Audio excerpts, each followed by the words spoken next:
Hello everyone. इस video में हम क्वेश्चन नंबर 176 से आगे कंटिन्यू करने वाले हैं। इसके पहले ऑलरेडी हम लोग कुछ वीडियोस कर चुके हैं और क्वेश्चन नंबर 1 टू 175 ऑलरेडी हो चुका है। चलिए 176 से आगे बढ़ते हैं, स्ट्रेट अवे क्वेश्चन पे आते हैं। क्वेश्चन है, I was told that we would met at 5 in the evening but no one has turned up for the meeting so far. लिखा हुआ है आई वॉज टोल्ड, सब्जेक्ट क्या है? आई है। यहाँ पे वॉज टोल्ड क्यों आया? क्योंकि सेंटेंस कौन से वॉइस में था? पैसिव वॉइस में था। ठीक है, ये मैंने आपको पहले कई बार बताया है कि अगर किसी सेंटेंस में आपको बी का फॉर्म मिले, बी का फॉर्म मतलब इज, एम, आर, वॉज या वर, इनमें से कुछ भी अगर मिले तो हमेशा इनके बाद वर्ब का तीसरा फॉर्म आता है या चौथा आता है। अगर तीसरा आया तो हम लोग इसको पैसिव वॉइस बोलते हैं। पैसिव वॉइस का मतलब यह है कि जिसको आपने सब्जेक्ट माना वो आपके एक्शन का डूअर नहीं है, वो आपके एक्शन का रिसीवर है। राइट? तो यहाँ लिखा हुआ है आई वॉज टोल्ड, मैंने किसी को नहीं बताया, मुझे बताया गया। इस सेंटेंस का सेंस ये था कि मुझे बताया गया, जिसका मतलब ये है कि ये सेंटेंस कौन से वॉइस में होगा? पैसिव वॉइस में होगा। ठीक है, यहां तक कोई एरर नहीं है। I was told, that conjunction है, यहां से नया क्लॉज स्टार्ट हो रहा है। क्या लिखा हुआ है कि वी वुड मेट एट 5, हम लोग 5 बजे मिलेंगे। In the evening, in preposition है, ये उसके आगे का ऑब्जेक्ट है। बट अगला कंजंक्शन, यहां से नया क्लॉज फिर स्टार्ट हो रहा है। नो वन सब्जेक्ट है, has turned up for the meeting so far. ठीक है, अच्छा यहां लिखा हुआ था no one has turned up. यहां से दो रूल बन रहा है, मैं दोनों रूल एक्सप्लेन कर रहा हूं। सबसे पहले, नो वन एक सिंगुलर सब्जेक्ट काउंट होता है, जैसे प्रीवियस वीडियोस में हमने देखा है ईच, एवरी, आइदर, नाइदर। उसी तरीके से everyone, someone, no one, anyone, ये सारे के सारे ना हमेशा सिंगुलर सब्जेक्ट काउंट होते हैं। ये आपने सिंटेक्स चैप्टर में पढ़ा होगा। ठीक है, अभी क्या करना है कि ये चूंकि सिंगुलर है तो इसके साथ जो भी वर्ब आएगा वो भी सिंगुलर आएगा। वर्ब क्या आया है? हैज आया है। ये सिंगुलर है क्या? बिल्कुल सिंगुलर है, तो यहां तो कोई एरर नहीं है। इसके साथ हमेशा V3 आता है। ये रूल भी मैंने आपको कई बार पढ़ाया है कि हैज, हैव और हैड के साथ हमेशा वर्ब का तीसरा फॉर्म आता है जब ये हेल्पिंग वर्ब हो। तो यहाँ पे ये V3 है कि नहीं है? बिल्कुल V3 है। टर्न के बाद आप आता है turn up for the meeting so far. यहां में कहीं पे कोई एरर नजर नहीं आ रहा। फिर एरर है कहां पे? आपने ध्यान दिया होगा बीच में मैंने क्लॉज छोड़ दिया था समझाने को, उस क्लॉज को अभी मैं समझा रहा हूं। एरर यहीं पर है। क्या लिखा हुआ है? वी वुड मेट, सब्जेक्ट क्या था? वी, वुड क्या था? मॉडल, मेट क्या था? V2। मैं क्यों मेट को V2 बोल रहा हूं? क्योंकि फॉर्म कैसे चलता है? मीट है बेस फॉर्म, V1 है मीट, V2 है मेट। इसका मतलब एक्चुअली यहां जो लिखा हुआ है वो लिखा हुआ है would might means modal followed by V2। सही है क्या? डेफिनेटली सही नहीं है, गलत है पक्का। हम लोग ये रूल समझते हैं, हम लोग ये रूल जानते हैं। कई बार मैंने आपको पढ़ाया कि किसी भी सेंटेंस में अगर आप मॉडल का यूज करोगे तो इसके साथ हमेशा बेस फॉर्म आता है। किसी भी सेंटेंस में अगर आप मॉडल का यूज करोगे तो इसके साथ बेस फॉर्म आता है। तो यहां पे क्या लिखा हुआ था? मेट, जो V2 था, बेस फॉर्म क्या होता है? मीट। तो एरर कौन से पार्ट में होगा? एरर होगा डी पार्ट में। मेट नहीं होना चाहिए, इसके जगह पे मीट होना चाहिए। ठीक है, अब कुछ लोगों को यह भी डाउट रहेगा कि सर अगर इस सेंटेंस को देखा जाए तो सेंटेंस पास्ट के टोन से स्टार्ट हुआ था पर आगे जाके प्रेजेंट हो गया, ऐसे कैसे? देखो बहुत सिंपल बात है, ये वाला अपने आप में एक कंप्लीट क्लॉज था। ठीक है, अगर आप टाइमलाइन से देखोगे, जो लोग रट्टा मार के पढ़ते हैं उनको हमेशा ऐसे क्वेश्चन में तकलीफ होगी। आप टाइमलाइन को समझ के पढ़ो, रट्टा मत मारो। ऐसा कोई जरूरी नहीं है कि सेंटेंस पास्ट से स्टार्ट हो तो पूरा सेंटेंस पास्ट होगा। आप टाइमलाइन देखो, क्या बोला गया? आई वाज टोल्ड, मुझे बताया गया था पास्ट में, that we would meet at 5 in the evening, कि हम लोग 5 बजे मिलने वाले हैं। तो ये जो बताने की बात है ना, ये घटना पास्ट की है और उसी वक्त ये डिसाइड हुआ था कि हम लोग 5 बजे मिलने वाले थे, तो ये पास्ट की घटना है। लेकिन no one has turned up so far, so far का मतलब अब तक, मतलब अब हम प्रेजेंट की बात कर रहे हैं कि अब तक शाम के 5 बज चुके हैं, मैं आके बैठ चुका हूं पार्क में, पर कोई भी नहीं आया। ये वाली घटना प्रेजेंट की है। इस वजह से मैं बार बार बोलता हूं कि रट के मत पढ़ो। ये वाला क्या है? ये प्रेजेंट का कंटेक्स्ट है, इसलिए इसमें हैज लिखा हुआ है और ये वाला टेंस जो था इसका, ये पास्ट में था। दोनों दो डिफरेंट टाइमलाइन की घटनाएं हैं, इसलिए पास्ट और प्रेजेंट होना बिल्कुल नॉर्मल है। ठीक है, एरर कहां पर था? वुड एक मॉडल है, इसके बाद मेट नहीं होगा, मीट होगा। अगले सवाल पे बढ़ते हैं। लिखा है कि Obi wanted to continue on his idea of building a modern school. लिखा हुआ है ओबी जो है ना, वो अपने आइडिया पे काम करना चाह रहा था, अपने आइडिया को कंटिन्यू करना चाह रहा था। कौन से आइडिया को? कि वो एक स्कूल बनाना चाहता है। सब्जेक्ट क्या है? ओबी। वर्ब क्या है? वांटेड। टू कंटिन्यू, यहाँ का 2 + V1 है, मतलब इन्फिनिटिव है। क्या चाहता था? वो कंटिन्यू करना चाहता था। Obi wanted to continue on his idea of, on preposition, उसके लिए ये ऑब्जेक्ट, ऑफ प्रीपोजिशन उसके लिए building object, building what, a modern school, building का ऑब्जेक्ट। सेंटेंस हमने अलग अलग कर लिया। एरर कहां पर है? एरर देखो फ्रेजल वर्ब नहीं बोलूंगा, वर्ब फॉलोड बाय प्रीपोजिशन का है। आप जब किसी चीज के साथ कंटिन्यू करना चाहते हो तो उसको कंटिन्यू ऑन नहीं बोला जाता, कंटिन्यू विथ बोला जाता है, ठीक है। या फिर आप यहां से ऑन और विथ दोनों हटा दो, केवल कंटिन्यू छोड़ दो तो भी सेंटेंस सही हो जाएगा। तो सही क्या होता? Obi wanted to continue his idea of building, या तो वो अपने आइडिया को कंटिन्यू करना चाहता है, या अगर आपका मन है कोई प्रीपोजिशन लगा दें तो आप वहां पे विथ लगाओ कि Obi wanted to continue with his idea. किसी चीज के ऊपर अगर आप लगातार परस्यू कर रहे हो, परसिस्ट कर रहे हो, तो उसको कंटिन्यू विथ बोला जाता है, कंटिन्यू ऑन नहीं। तो आंसर क्या होगा? Option number D. इंपॉर्टेंट चीज है, मार्क कर लेना। 78, since India had started doing well in hockey. Since का मतलब होता है क्योंकि, ठीक है, क्योंकि के लिए, या कभी कभी जब से के सेंस में भी यूज किया जाता है, ज्यादातर बिकॉज के सेंस में, क्योंकि के सेंस में सिंस का इस्तेमाल होता है। तो लिखा है कि since India had started doing well in hockey, क्योंकि भारत ने हॉकी में अब अच्छा करना स्टार्ट कर दिया है। मैं अब क्यों बोल रहा हूं? क्योंकि यहाँ पे प्रेजेंट टेंस का कंटेक्स्ट हैज यूज किया गया है। तो क्योंकि इंडिया ने अब हॉकी में अच्छा करना स्टार्ट कर दिया है, it had once again become a popular sport, ये फिर से एक पॉपुलर स्पोर्ट बन चुका है। लिखा है since India had started doing well in hockey, it had. भैया हैड कहां से आएगा? हैड तो पास्ट ऑफ द पास्ट होता है। हम लोग तो हैड का इस्तेमाल वहां करते हैं जब हम पास्ट के दो इवेंट्स का जिक्र करें और हमें यह पता हो कि एक पहले हुआ और दूसरा बाद में, हम वहां पे यूज करते हैं। पर ये तो एक तो ये कॉन्टिन्यूअस बात है, कहीं पे पास्ट के दो इवेंट्स का जिक्र नहीं है। दूसरा, कंटेक्स्ट हमेशा से प्रेजेंट का चल रहा है कि चूंकि भारत अब अच्छा करने लगा है हॉकी में, ये फिर से एक बार अब अच्छा स्पोर्ट बन गया है। आपको नहीं लग रहा कि यहाँ पे एक फैक्ट बताया गया है और ये उसका कंसिक्वेंस है, उसका परिणाम है कि इंडिया अब अच्छा करने लगा है? तो अब रिजल्ट क्या हुआ इसका? कि फिर से पॉपुलर हो रहा है। तो दोनों घटनाएं तो सेम टाइमलाइन की है ना, फिर हम यहाँ पे हैड क्यों यूज करेंगे? क्या होना चाहिए था? It has become a popular sport, had को हटा। 79, life without laughter would be a dull affair. लिखा है कि जिंदगी बिना खुशी के, बिना हंसी के एक बहुत ही बोरिंग चीज बन जाएगी। जिंदगी, लाइफ यहां का सब्जेक्ट है, विदाउट प्रेपोजिशन था, लाफ्टर उसका ऑब्जेक्ट है, वुड यहाँ का हेल्पिंग वर्ब है जो किसके लिए आया है? लाइफ के लिए आया है। मॉडल है यहाँ का, मॉडल के बाद बेस फॉर्म होता है तो बी लगा हुआ है और ये उसका ऑब्जेक्ट है, ठीक है। तो क्या है कि life would be without laughter would be a dull affair. Answer क्या है? आंसर नो मेरा है, क्योंकि ये सेंटेंस आपको ऐसा नहीं लग रहा देख के कि एक हाइपोथेटिकल बात बता रहा है। मैंने आपको हाइपोथेटिकल का मीनिंग सिनोनिम के वीडियो में समझाया था। हाइपोथेटिकल का मतलब होता है ऐसी कोई चीज जो हुई नहीं है, आप सिर्फ अंदाजा लगा रहे हैं कि अगर ऐसा हो जाए। अब बताओ, खुशी के बिना जिंदगी है, क्या ये बात निश्चित हो गई है? नहीं, आप सिर्फ एक कंडीशन बता रहे हो कि अगर ऐसा हो जाए कि लाइफ जो है बिना हंसी के हो जाए तो ये बिल्कुल डल अफेयर हो जाएगा। तो इस लॉजिक से कि हाइपोथेटिकल है, हमें उसमें सेकंड कंडीशनल यूज करना चाहिए, राइट। और सेकंड कंडीशनल या हाइपोथेटिकल, इन दोनों सेंटेंसेस को हमेशा वुड डिफाइन करता है। तो आंसर क्या होगा यहाँ पे? Would be a dull affair. दूसरा, ये अपने आप में एक फ्रेज भी है, ये बहुत बार आपको मिलेगा, बहुत सारी पुरानी किताबों में लिखा हुआ कि life without laughter would be a dull affair. तो ये फिक्स्ड है, आप इस तरीके से भी अगर रीडिंग वगैरह करते हो तो आपको पता होगा कि वुड ही लगता है। बाकी मैंने रीजन बता दिया इसमें कि हाइपोथेटिकल सिचुएशन है, इसलिए वुड का इस्तेमाल करेंगे। 180, the sports teacher was elated. अच्छा, फिर से देखना, यहाँ पे लिखा हुआ है वॉज इलेटेड। क्यों हुआ ऐसा? अभी बताया कि बी का फॉर्म है, बी मतलब is, am, are, was, were, be, been, being, ये सबको बी का फॉर्म बोलते हैं। तो जब भी मैं बी का फॉर्म बोलूंगा समझ जाना मैं इतनी चीजों की बात कर रहा हूं। इसके बाद अगर V3 हुआ तो सेंटेंस कौन से वॉइस में होगा भाई साहब? सेंटेंस होगा पैसिव वॉइस में।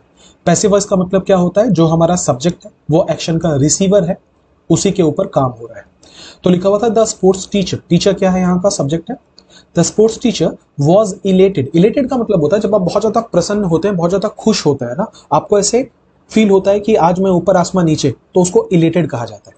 तो लिखा हुआ the sports teacher was elated, जो स्पोर्ट्स टीचर था वो बहुत ही ज्यादा इलेटेड था, बहुत ज्यादा खुश था।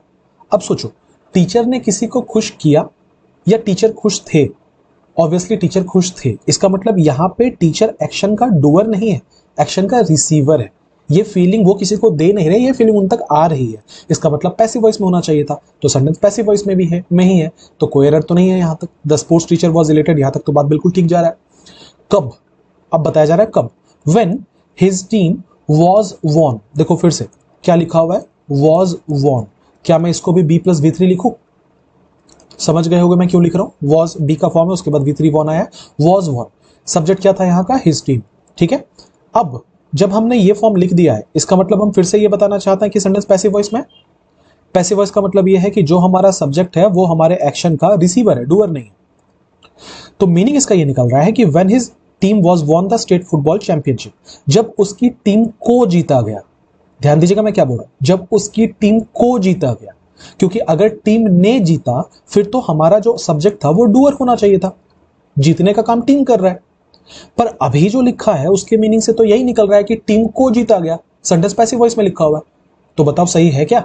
ऑब्वियसली सही नहीं है। इसका मतलब यह है कि एक्चुअली क्या होना चाहिए था, that sport teacher was elated when his team won the state football championship. इससे फायदा ये हुआ कि जब हमने यहाँ पे V2 यूज किया, एक तो सेंटेंस पास्ट में हो गया क्योंकि हमारा टोन पास्ट का जा रहा था, दूसरा सेंटेंस पैसिव से एक्टिव बन गया जिसमें अब जीतने का जो काम है वो टीम कर रहा है, जबकि पहले ही मीनिंग बन रहा था कि टीम को ही जीत लिया गया, जो कि गलत था। तो आंसर क्या होगा, option number B, von.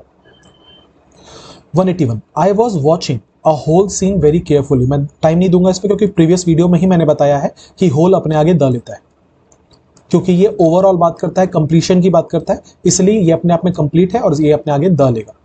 Previous video refer करना, बताया है वहां पे। 182, who has distributed these sweets among the children. लिखा हुआ है हु हैज डिस्ट्रीब्यूटेड, किसने बांटा है। हैज और हैव अपने साथ वर्ब का थर्ड फॉर्म लेता है, तो हैज डिस्ट्रीब्यूटेड तो बिल्कुल ठीक है।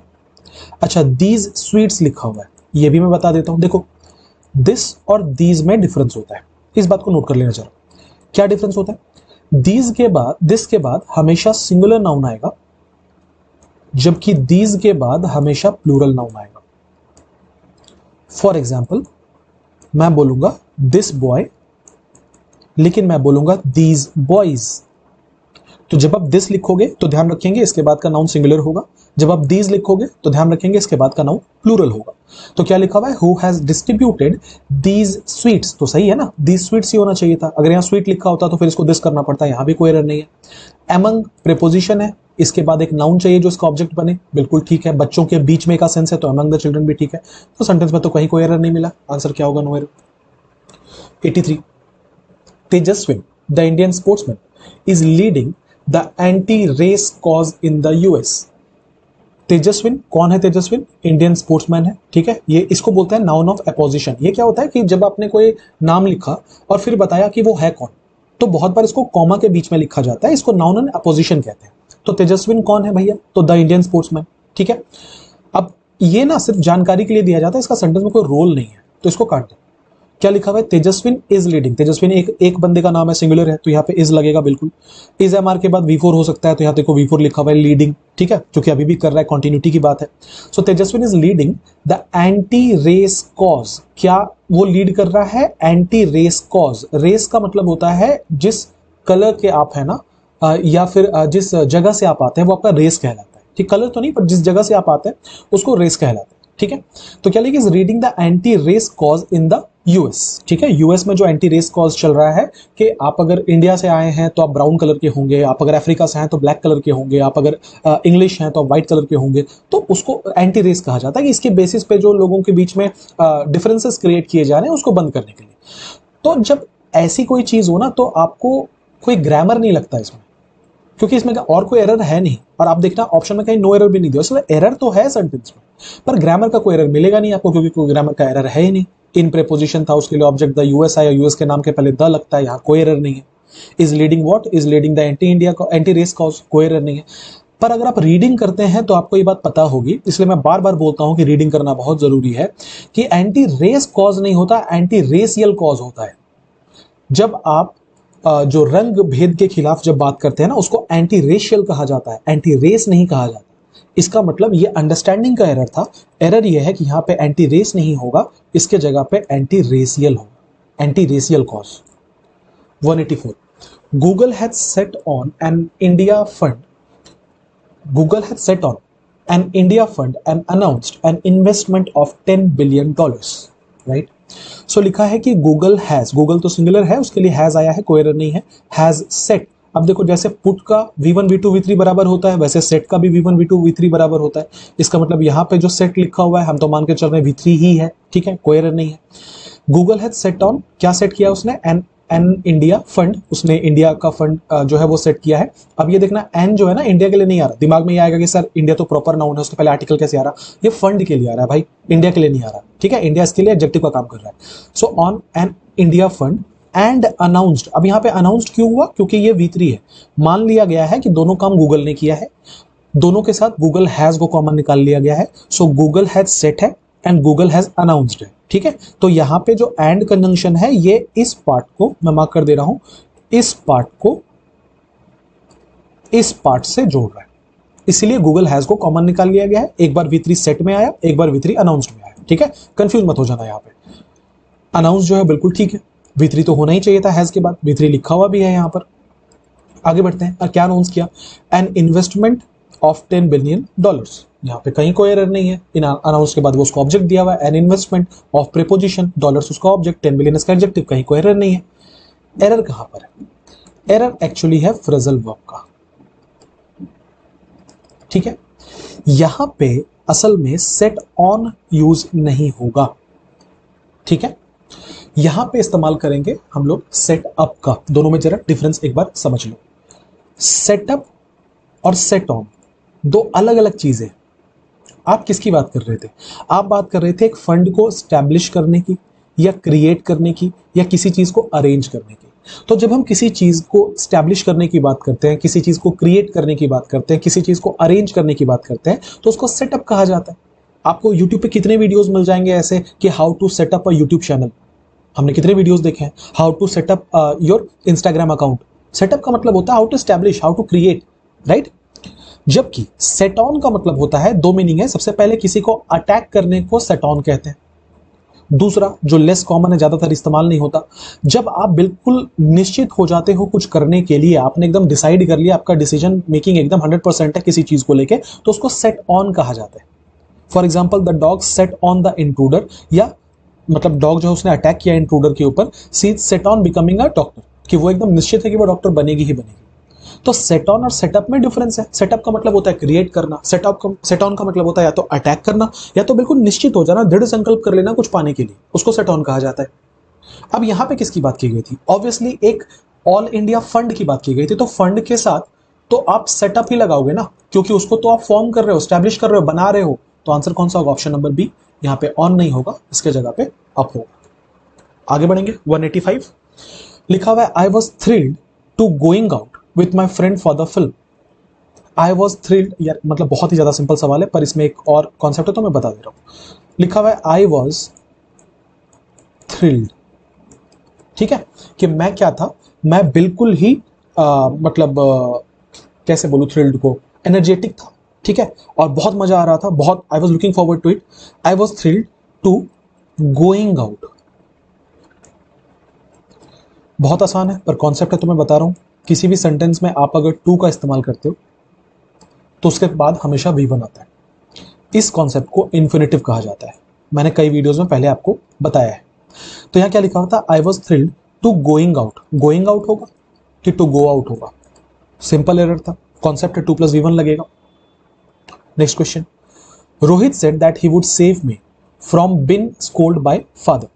लिखा हुआ है रोहित सेड दैट, पास्ट में जा रहा है, दैट ही वुड सेव मी, यहां पे भी पास्ट में जा रहा है। अच्छा, वुड एक मॉडल है, मॉडल के बाद हमेशा बेस फॉर्म आना चाहिए, तो देखना यहां पे वुड के बाद सेव लिखा हुआ है, बिल्कुल सही है, ठीक है। मी इसका ऑब्जेक्ट है, फ्रॉम, फ्रॉम प्रेपोजिशन है, फ्रॉम प्रेपोजिशन है।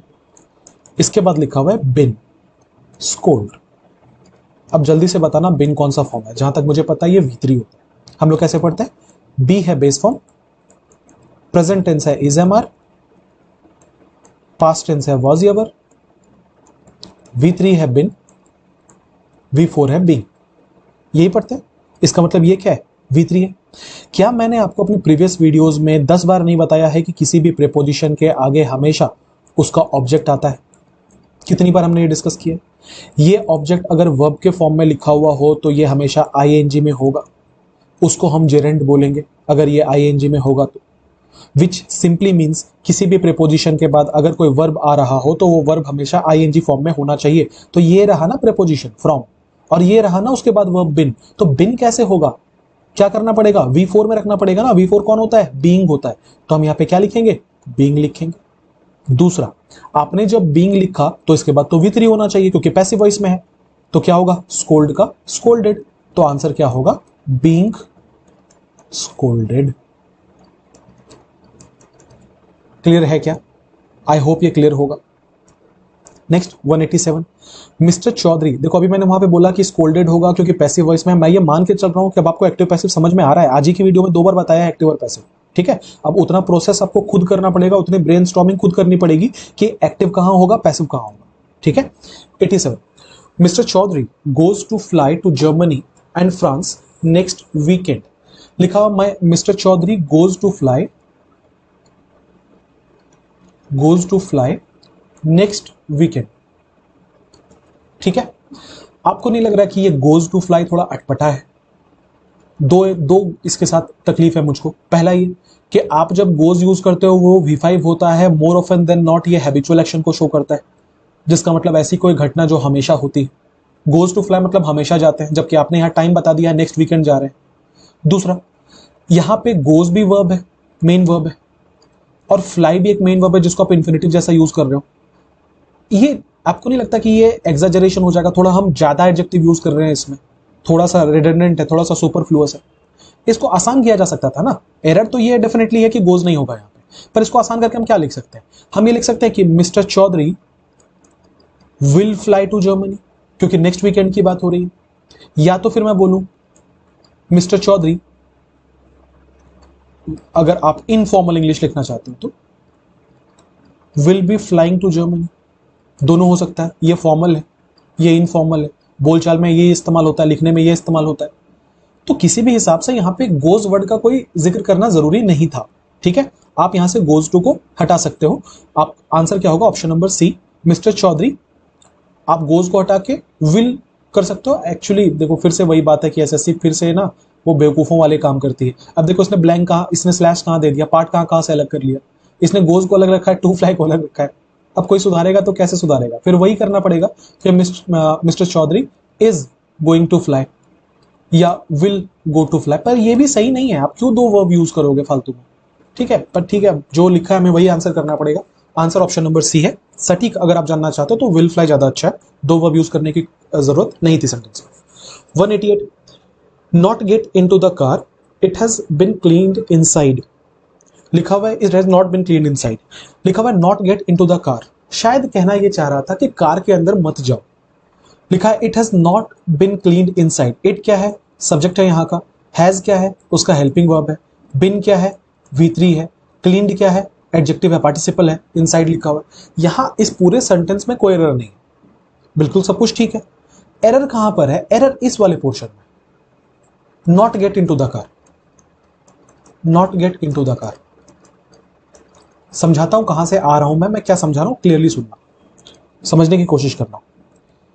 देखो एक तरीके का सेंटेंस होता है जिसको हम बोलते हैं इंपेरेटिव सेंटेंस, जिसके अंदर ऑर्डर होता है, रिक्वेस्ट होता है, कमांड होता है, एडवाइस होता है, ठीक है।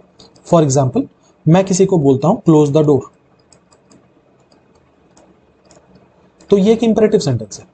कैसे, 2 बातें हुई। सबसे पहले आपको पढ़ के लग रहा होगा कि ये एक ऑर्डर है, मैं किसी को बोल रहा हूं दरवाजा बंद कर दो। दूसरा, हमेशा ऐसे सेंटेंसेस को लिखने के लिए ना वर्ब प्लस ऑब्जेक्ट फॉर्म का इस्तेमाल किया जाता है। मतलब पहले वर्ब होता है, या ऐसे बोलो शुरू वर्ब से होता है। यहां देखना जैसे कि क्लोज द डोर में ये वर्ब था और ये उसका ऑब्जेक्ट था। रिक्वेस्ट में क्या होता है, इसी के आगे प्लीज लग जाता है कि प्लीज ओपन द डोर। अब क्या हो गया ये, अब ये रिक्वेस्ट हो गया। पर मुद्दे की बात यह है कि अगर हम प्लीज को हटा दें तो फिर भी वर्ब प्लस ऑब्जेक्ट इसका फॉर्म है। तो जब भी आप किसी को कमांड देते हो ना, तो हमेशा इसके साथ यही फॉर्म इस्तेमाल किया जाता है, जिस फॉर्म में आप पहले वर्ब लिखो और उसके बाद बचा हुआ सेंटेंस लिखो, ठीक है। आपको इस सेंटेंस को पढ़ के लग रहा होगा ना कि ये कमांड है कि गाड़ी में मत जाओ, एक कमांड है। इसका मतलब ये इंपेरेटिव सेंटेंस के अंदर में तो आएगा, पर अभी जो मैंने एग्जांपल्स दिए उससे डिफरेंट कैसे है, ये नेगेटिव कमांड है। कहा जा रहा है मत करो, गाड़ी के अंदर मत जाओ, तो जब आपको किसी चीज को लेकर नेगेटिव कमांड होता है तो हम कैसे लिखते हैं, जैसे दरवाजा बंद करो, क्लोज द डोर, दरवाजा मत बंद करो, डोंट क्लोज द डोर, ये लिखते हैं ना कि डोंट क्लोज द डोर। मैं किसी को बोल रहा हूं कि प्लीज उसकी मदद मत करना, प्लीज डोंट हेल्प हिम, यही ना। या डायरेक्टली बोलना है तो मैं बोलूंगा डोंट हेल्प हिम, ऑर्डर हो जाएगा, फिर या एडवाइस हो जाएगा, हेल्प हिम। मुद्दे की बात यह है कि नेगेटिव कमांड करने से हमारा सेंटेंस किससे स्टार्ट होता है, don't say, don't say, don't say, which means यहां पे अगर हम देखें एक नेगेटिव कमांड था, लिखा हुआ था not get into the car. बोलो एरर हुआ कि नहीं हुआ, 100% एरर हुआ। होना क्या चाहिए था, don't get into the car. तो नॉट को हटा के डोंट होगा। क्लियर है, 188 भी समझ में आ गया। आगे बढ़ेंगे, 189 पे बढ़ेंगे। लिखा है mister Roy was not only very successful and humble also. सही की गलत, 100% गलत। ये बात यार हमने कितनी बार पढ़ा है कि नॉट ओनली के साथ बट ऑल्सो का इस्तेमाल होता है। दूसरा, थियोरी ऑफ पैरेललिज्म कहता है अगर नॉट ओनली के बाद एडजेक्टिव है तो बट ऑल्सो के बाद भी एडजेक्टिव होगा। अगर नॉट ओनली के बाद नाउन है तो बट ऑल्सो के बाद भी नाउन होगा। अगर नॉट ओनली के बाद प्रीपोजिशन है तो बट ऑल्सो के बाद भी प्रीपोजिशन ही होगा। इसका मतलब ये जो सेंटेंस लिखा हुआ है गलत लिखा हुआ है। क्यों? क्योंकि इसमें देखना क्या लिखा हुआ था, mister Roy was not only very successful and. तो सबसे पहले एंड को हटाएंगे, उस जगह पे क्या करेंगे, हम लिखेंगे बट ऑल्सो। ये ऑल्सो उठ के आगे आ जाए, ठीक है। अच्छा, वेरी तो एडवर्ब है, वो तो दोनों के लिए आया है, तो हम वहां से तो कॉमन निकाल ही सकते हैं। तो not only very successful but also humble.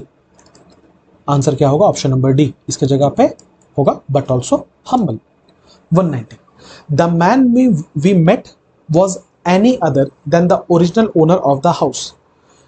जिस इंसान से हम मिले वो और कोई नहीं बल्कि उस घर के ओरिजिनल मालिक थे। तो लिखा हुआ है the man, subject we met, we subject, उसके लिए वर्ब मेट आ रहा है, वॉज मैन का वर्ब, ठीक है। अब देखो यहां क्या हुआ है समझना, मैं यहां तक की बात बता रहा हूं, इस जगह से इस जगह तक की। यहां पे हमें दो सब्जेक्ट मिले हैं, पहला सब्जेक्ट है द मैन, दूसरा है वी। हमें यहां तक दो वर्ब भी मिला है, एक है मेट और दूसरा है वॉज। सो द मैन के लिए क्या आ रहा है, वॉज, वी के लिए क्या आ रहा है, मेट। यहां तक कोई एरर नहीं है, हमें दो सब्जेक्ट मिले, दो वर्ब मिल गए। कंफ्यूज मत हो जाना, इसलिए मैंने बता दिया है, दो सब्जेक्ट है दो वर्ब है, ठीक है।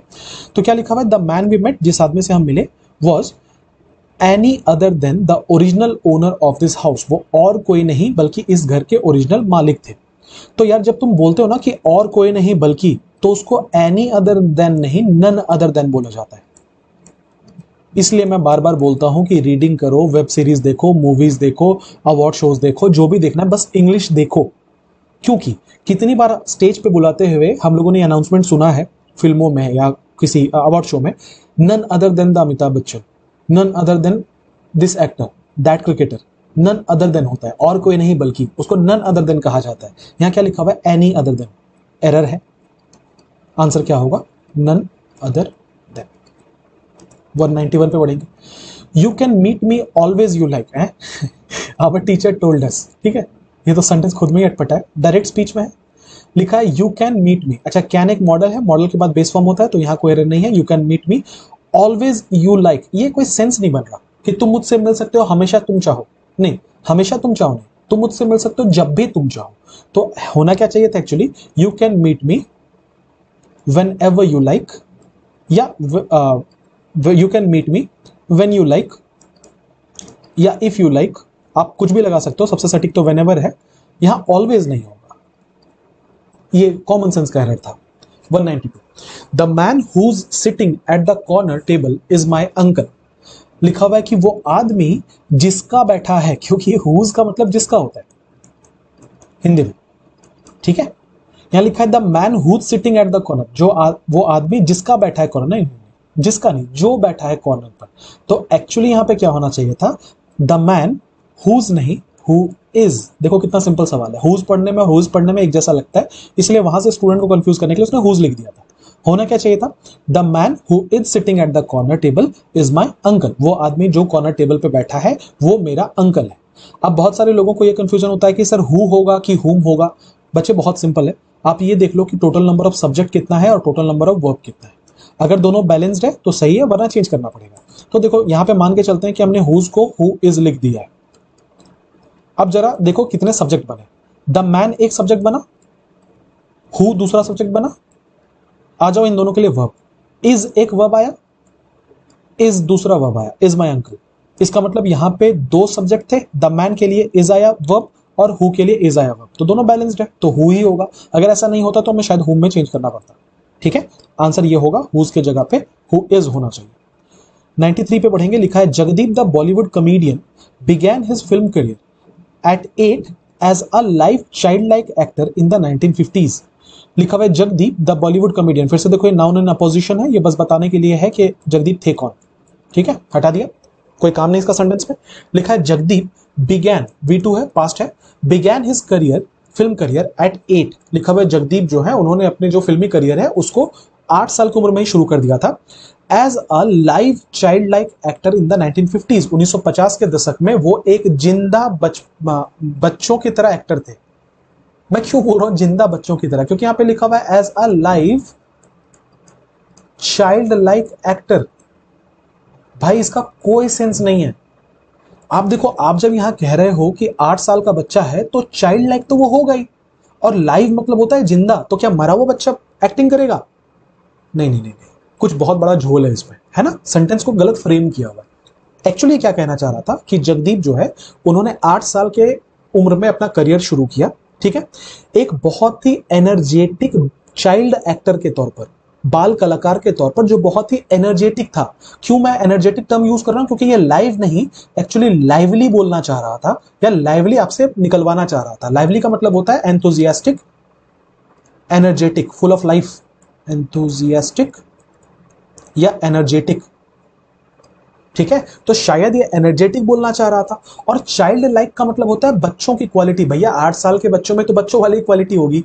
ये एक्चुअली चाइल्ड लाइक एक्टर नहीं, बच्चों की तरह एक्टर नहीं, बच्चा एक्टर बोलना चाह रहा था, तो उसको चाइल्ड एक्टर बोलते हैं। तो एरर क्या है? एरर है यहां पर लाइव के जगह पे लाइवली होगा, चाइल्ड लाइक के जगह पे चाइल्ड होगा। सो लाइवली चाइल्ड एक्टर, एक बहुत ही एनर्जेटिक एक बाल कलाकार के तौर पर उन्होंने काम शुरू किया था। ठीक है, उम्मीद करता हूं समझ में आ गया है। टफ सवाल है ये सब, अगर एग्जाम में आया ना तो थोड़ा सा मुश्किल हो जाएगा बनाने को। आप फिर तुक्का ही मारोगे कि सर पढ़ने में अच्छा नहीं लग रहा। 194, 150 rupees seem a high price for this little vase. लिखा हुआ है 150 रुपए ना एक थोड़ा ज्यादा प्राइस लग रहे हैं इस छोटे से गुलदस्ते के लिए, छोटे से वास के लिए। लिखा हुआ 150 रुपीज। अब देखो ये रटा रटा या एरर है, कितनी बार एग्जाम में पूछा और कितनी बार आपने कितने डिफरेंट बुक्स में पढ़ा होगा कि बहुत बार हम लोग जब यूनिट्स की बात करते हैं और उन यूनिट्स को एज अ होल देखा जाता है, या जिसको हम लोग लंपसम कहते हैं एज अ लंपसम देखा जाता है, तो वो हमेशा सिंगुलर होगा।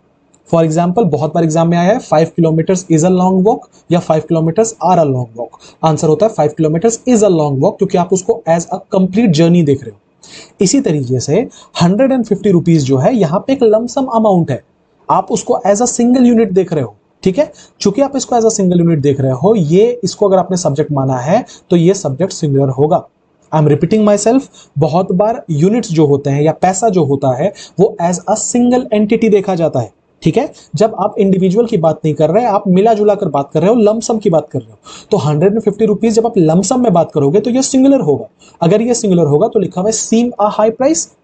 अब देख लो एरर कहां पर है, सीम V1 है, V1 प्लूरल सब्जेक्ट के लिए आता है। अगर आपको सिंगुलर सब्जेक्ट के लिए यूज करना है, जो कि हमारे क्वेश्चन में है, तो हम क्या करेंगे, हम उसके लिए सीम्स यूज करेंगे, जो वर्ब का 5वां फॉर्म। तो आंसर क्या होगा, 150 rupees seems a high price. यहां पे सीम नहीं होगा, इसके जगह पे सीम्स होगा। 195 लिखा है there is no one else in this house, I can feel the presence.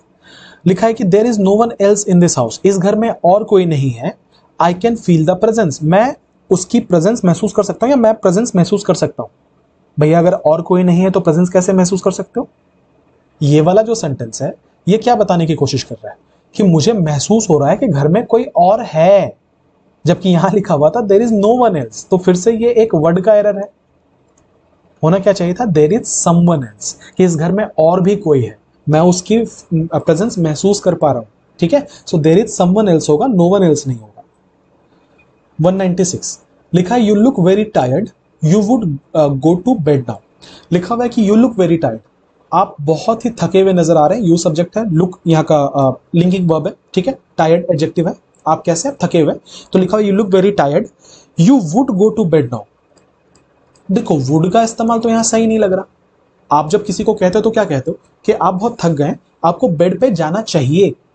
So we are talking about should, not would. Would का मतलब होगा कि आप गए थे, वो तो गलत हो जाएगा।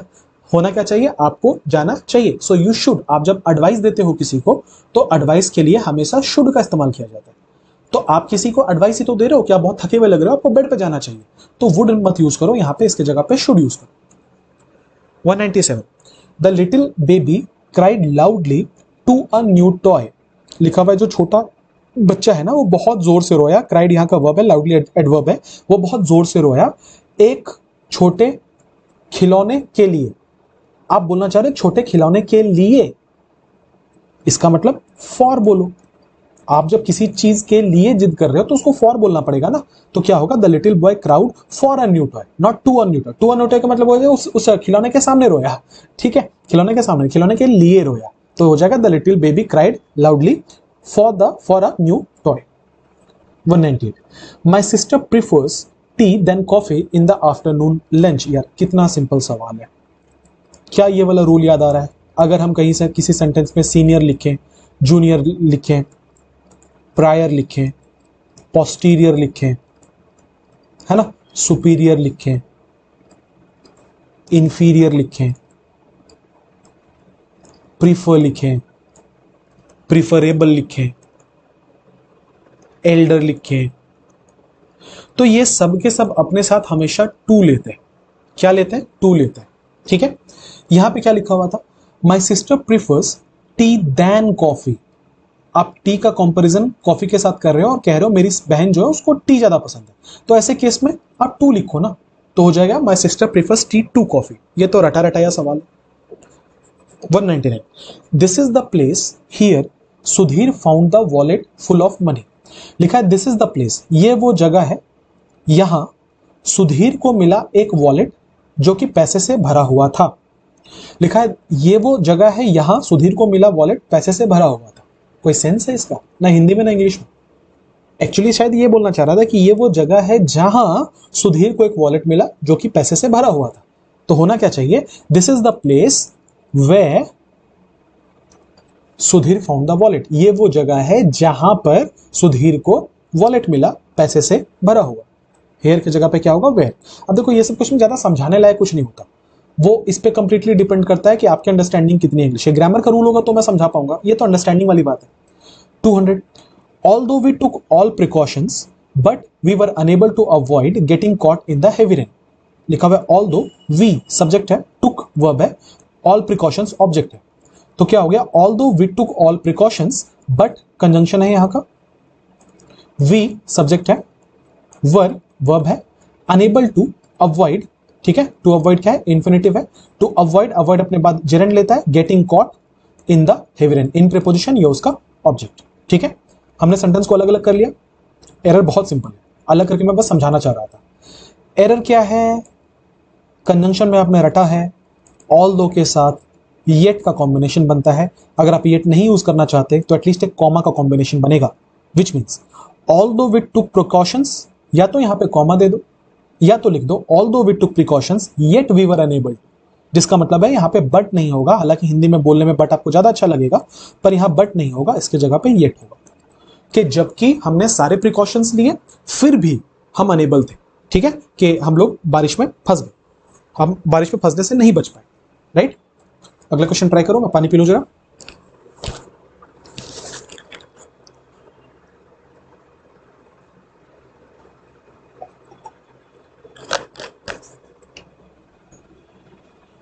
देखो 201 में क्या लिखा हुआ है, I am sure that I found the place without any difficulty when I go next time. लिखा हुआ है आई एम श्योर, कोई एरर नहीं है, that I found the place. Found का मतलब वर्ब का दूसरा form, found the place without any difficulty, without preposition, ये उसका ऑब्जेक्ट। व्हेन कंजंक्शन, यहां से नया क्लॉज स्टार्ट हुआ है। आई सब्जेक्ट, गो वर्ब का पहला फॉर्म है, मतलब ये बता रहा है कि सेंटेंस कौन से टेंस में, प्रेजेंट टेंस में है। The I go next time, जब हम अगली बार जाएंगे तब। अब ध्यान से मेरी बात को सुनना, इस सेंटेंस में दो एरर है, ठीक है। पहला एक बड़ा एरर है और एक जो है वो छोटा एरर है, उसको भी मैं एक्सप्लेन करूंगा, पहले सुन लो बात। क्या लिखा हुआ है, I am sure that I found the place, मैं बिल्कुल श्योर हूं कि मुझे प्लेस मिल गया, क्योंकि यहां फाउंड लिखा हुआ है, V2 लिखा है, पास्ट की बात है, बिना किसी मुश्किल के, जब मैं अगली बार जाऊंगा। सेंस है कोई सेंटेंस का, जब मैं अगली बार जाऊंगा तो मुझे जगह मिल गई, जगह मिल गई नहीं, जगह मिल जाएगी। आप ये बोलना चाह रहे हो कि मैं बिल्कुल श्योर हूं कि अगली बार जब मैं जाऊंगा तो मुझे जगह मिल जाएगी बिना किसी तकलीफ के, जिसका मतलब है ये घटना फ्यूचर में होने वाली है। आप अभी गए नहीं हो, आप कह रहे हो when I go next time, अगली बार जब मैं जाऊंगा, तो अगली बार जब मैं जाऊंगा तो मुझे जगह मिल जाएगी, फ्यूचर की बात है। तो यहां पास्ट क्यों यूज कर रहे हो? होना क्या चाहिए था इसमें? होना चाहिए था when I am sure that I found that I will find the place, कि मैं पक्का हूं कि मैं जगह ढूंढ लूंगा बिना किसी डिफिकल्टी के जब मैं अगली बार जाऊंगा। I am sure that I will find the place without any difficulty when I go next time. उम्मीद करता हूं आपको समझ में आ गया है। अब मैं दूसरे एरर की बात कर रहा था। देखो, नेक्स्ट जो टर्म यहां पे यूज किया गया है ना, इसके पहले हमेशा द आता है, ठीक है। ये मैं पहले भी बता चुका हूं कि ऑर्डिनल जितने भी हैं, फर्स्ट, सेकेंड, लास्ट, नेक्स्ट, ये सारे के सारे वर्ड्स जो हैं इनके आगे हमेशा द लगता है। तो यहां पे नेक्स्ट के पहले द लगेगा। I am sure that I found the place without any difficulty when I go the next time. हालांकि ये एक वीक एरर है, बहुत सारे क्वेश्चंस को एरर नहीं माना जाता, पर जानकारी की बात थी तो मैंने बता दी। अगला 202, as soon the ceremony was over, जैसे ही सेरेमनी ओवर हुआ, the champions would walk in a majestic procession, जो चैंपियंस थे वो एक बहुत बड़े सैलाब में बाहर निकले, बहुत बड़े प्रोसेशन में बाहर निकले। एरर तो यार पढ़ते के साथ मिल गया, लिखा है as soon the ceremony was over. As soon थोड़ी होता है, क्या होता है? As soon as the ceremony was over. Answer है ए। 203 पे बढ़ेंगे, लिखा हुआ है asking for and giving information is an important feature of conversations. लिखा हुआ है पूछना, asking for, and giving information, और इंफॉर्मेशन देना, लेकिन मैं बोल रहा हूं इंफॉर्मेशन देना और यहां लिखा है इंफॉर्मेशंस देना। क्या आपको याद है ये वाला स्लाइड पिछले वीडियो में मैंने कराया था? ये सारे के सारे वर्ड्स हमेशा सिंगुलर फॉर्म में यूज होते हैं, इनके आगे एस या एस लगा के इनको प्लूरल नहीं किया जा सकता। तब तक ये स्लाइड डालता रहूंगा जब तक तुमको याद ना हो जाए। कौन कौन से वर्ड्स हैं? लगेज है, बैगेज है, news, information, advice, furniture, traffic, equipment, knowledge, bread, homework, money, है, courage, machinery, clothing, salt, tea and juice. ठीक है, ये सारे के सारे ऐसे वर्ड्स हैं जिनके साथ कभी भी आप एस या एस का इस्तेमाल नहीं करते। ये सारे के सारे वर्ड्स हमेशा सिंगुलर होते हैं, जिसका मतलब है इंफॉर्मेशन का इंफॉर्मेशंस नहीं हो सकता, हमें यहां से एस को हटाना पड़ेगा। ठीक है, चूंकि ये क्वेश्चंस रिपीट हो रहे हैं इसलिए मैं इनके ऊपर ज्यादा टाइम नहीं दे रहा। 204, my father made me to do the French grammar exercises again and again. क्या आपको याद है पिछले वाले वीडियो में हमने कॉजेटिव वर्ब पढ़ा था? क्या आपको याद है ये वाला स्लाइड? तब मैंने आपको ये बताया था कि कॉजेटिव वर्ब ऐसे तो बहुत सारे होते हैं, लेकिन मोस्टली हम 5 यूज करते हैं, get, have, make, let and help. ठीक है, तब मैंने आपको स्ट्रक्चर के फॉर्म में भी बताया था कि कहां पे क्या होता है, और मैंने ये बोला था कि अगर आप गेट और हैव यूज करोगे सेंटेंस में तो उसके बाद हमेशा V3 आएगा, जबकि अगर आप मेक, लेट और हेल्प यूज करोगे तो उसके बाद हमेशा बेस फॉर्म आएगा।